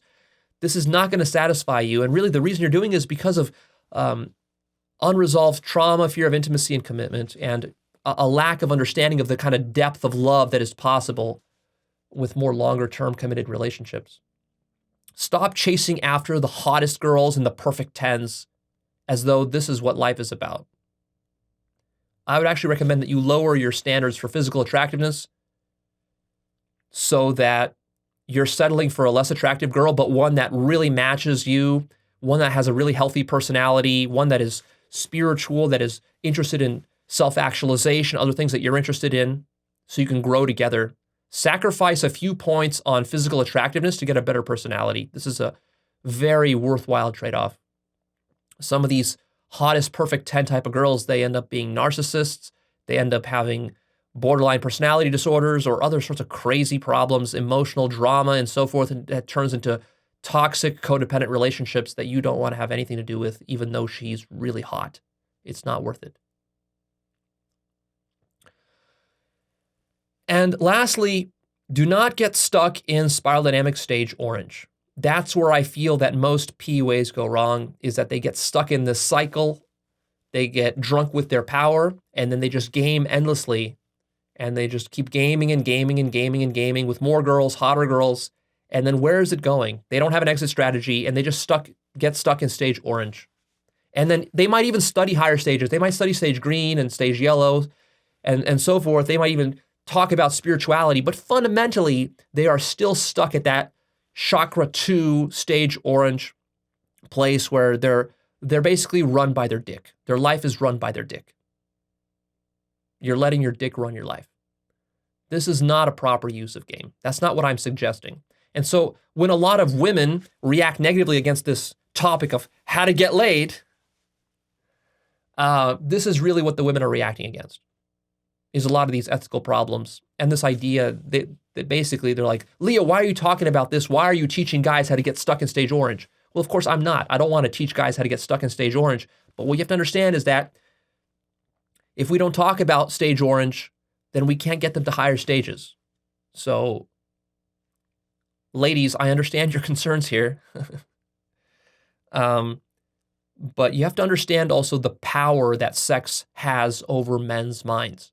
It has a much stronger power than it does over women's minds. Now, it has a different sort of power over women. You get very attached to a specific kind of guy after you have a lot of sex with him. So that can be a problem for women too. Abusive relationships, all that sort of stuff, that can happen with women. But with guys, it's a slightly different, it takes a different form. With guys, if they can't get sex, that becomes extremely toxic. And if they can get sex, but then they get stuck in stage orange, then it also becomes toxic because there's just endless sex and nothing higher to it. And so I'm hoping that this can be used as a way to go further. So what I'm suggesting for you guys who are great at game or plan to get great at game is that you use it and then you transcend it. Transcend it. Burn through that karma. But actually burn through it. Don't just spend your whole life in a cycle doing the same damn thing over again, because then you're not really burning through it. Burn through it and then transcend it and then come out the other side and then move on to higher things. There are much more beautiful things in life than just endless sex with perfect tense. And one of the things that makes me saddest about some of my really good pickup friends is that, sure, they've had sex with hundreds of girls, beautiful girls that I might not even ever have sex with and so forth. But the end of the day, the kind of love and joy and happiness that I've received through consciousness work and other things that I teach through my channel is orders of magnitude beyond anything that these guys can imagine. And so in the end, pickup is a pretty low consciousness activity. But then again, so is most normal sex and most normal dating. This is not high-level IQ stuff. This is dumb stuff. Sex is dumb stuff. It had to be because animals have been fucking on this planet long before humans developed very advanced brains, long before there was language, long before there was mathematics, long before there was complex societies and all this kind of fancy technology and stuff. There was sex. So you got to figure sex is a pretty base thing. But at the same time, precisely because it's a base thing, if you don't get it handled, if you don't handle this problem in your life and you're not getting the sex you feel you deserve, this is not going to be healthy for you. You see? So it's all about finding that right balance between survival and the transcendence of survival. So we want to help people master their survival so that they can transcend it, but not get stuck in it endlessly chasing more survival. All right, here are some of my final tips about game. That was all the ethics. We got the ethics out of the way. My final tips. Firstly, use a condom. Carry 2 condoms with you. Why 2 condoms? Carry them in your wallet. Always use a condom when you're having sex. Don't have sex without a condom. Not a good idea. You want to because most likely you're going to have sex with a girl once at night. And then if you sleep with her in the morning, you're probably going to want to have sex with her again, especially if she's hot. And if you only have 1 condom, you're going to be very tempted to have sex with her in the morning without a condom. Also, if one of your condoms breaks, you got a second backup. Otherwise, you're going to be screwed or you're going to put yourself in a dangerous situation. So always have 2 condoms. Make sure they're not expired. Also, I recommend that you clean your bed, clean your bathroom, clean your apartment, wherever you live. Make it nice so you can take girls back there. Also, develop your style, your sense of dress, buy new clothes, get everything tailored and fitted. Every single shirt that I buy, I go to a tailor to get it fitted to me because I'm pretty tall and most of the shirts I buy, they're not going to fit very well. It makes a big difference. It makes you look so much more attractive when your clothes are perfectly fitted, and it doesn't cost a lot. To fit a shirt like this costs $15. It's totally worth it. Get your pants fitted, get your vests fit, everything. Fit everything. Everything has to be fitted so that your physique is visible. Develop your lifestyle. Don't just work on the mechanics of game or what lines you say, but develop your lifestyle so you have a cool lifestyle that a girl would be happy to be a part of. Make your lifestyle exciting, do interesting things, go interesting places, travel around, go to different cities, meet interesting people, make interesting friends. Decorate your bachelor pad so that it's cool, so it's unique. Develop some interesting hobbies, so you have something more going for you than just games or video games. Learn pop culture. A lot of the reasons you might not have anything to say when you're talking to a girl is because you're not very well versed in pop culture. And pop culture, of course, is dumb and stupid, especially if you're studying spiritual stuff all the time. But still, pop culture helps you to relate to others on their level. And then what you find is that first, when you're relating to somebody, you got to relate to them on a shallow level. Then you can take that relationship to a deeper level. It's hard to just begin relating with some stranger on a deep level immediately. So pop culture is good for this. If you really want to learn game, study infield videos. You have to observe how other people actually do game well. Look at their verbals, study it, rehearse it. Not because you're going to copy it word for word, but you want to just get the general sense of what's going on and how they're doing it. Especially look at their body posture, their tonality, how comfortable they feel in their body, how relaxed they are. Look at all that. Look at their eye contact. Look at how they're standing, squaring up. Also, of course, look at the kind of words they're saying. Find infield. There's a lot of infield you can find online. And lastly, remember, it's not about the quantity of approaches, it's more about the quality. It's a mistake to just think that just by doing 1,000 approaches, that will make you good.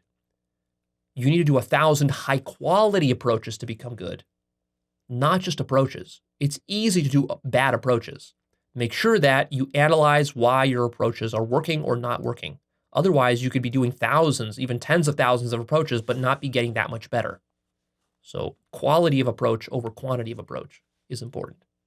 I fell into this trap myself when I started off. I was just counting approaches without thinking about their quality at all, maybe for the first 1,000 approaches, and it didn't go so well. Now I really don't count approaches unless they're a really high quality approach. And I think about what could have made the approach better and what made it fail. All right, so to wrap all this up, how do you know that any of this theory is true? Of course, you test it. The claim is that all this stuff is empirical. Go out and take action. Now is time for action. These 3 episodes have really given you the big picture of how game works, a very realistic set of expectations, and all the traps and problems, all the common mistakes. You really don't need much more theory than this. These 3 episodes should give you enough theory to basically cover your first year or 2 of approaching. So go now and approach for a whole year and keep rewatching these points and working on each sticking point, working all these traps and problems and mindset issues and all these techniques. And really, it's that simple. Although, of course, it's not simple, but you don't need much more theory than this. In fact, more theory could hold you back. Make sure you work on your victim mindset. Stop making excuses. You will, despite all the rejection you get, you will have many positive interactions. You will have many nights out that are just fun and amazing. You will also have some brutal nights. This whole process, if you decide to commit to it seriously, is going to be far more challenging emotionally than you ever imagined. But at the same time, it will also be far more rewarding, and it will not just be about sex. It'll be about so much more than sex. And lastly, if you're deciding that you're not going to do this process, then you need some other strategy for how to solve this problem of not getting laid in your life as a guy. You can't just keep stomaching this. It's going to fester like a wound, and it's going to get worse and worse and worse. This problem will not solve itself. You need some way, some strategy for how to socialize, develop social skills, and then from that, get girls. Whatever that is for you. Maybe for you, it's not going to be pickup, it's going to be social circle. Fine. Then go master social circle if that's more your style. But you need some kind of proactive, concrete strategy And there are not that many different strategies, but you got to pick one and you got to work it. Do not just ignore this problem because it's not going to go away for you as a man.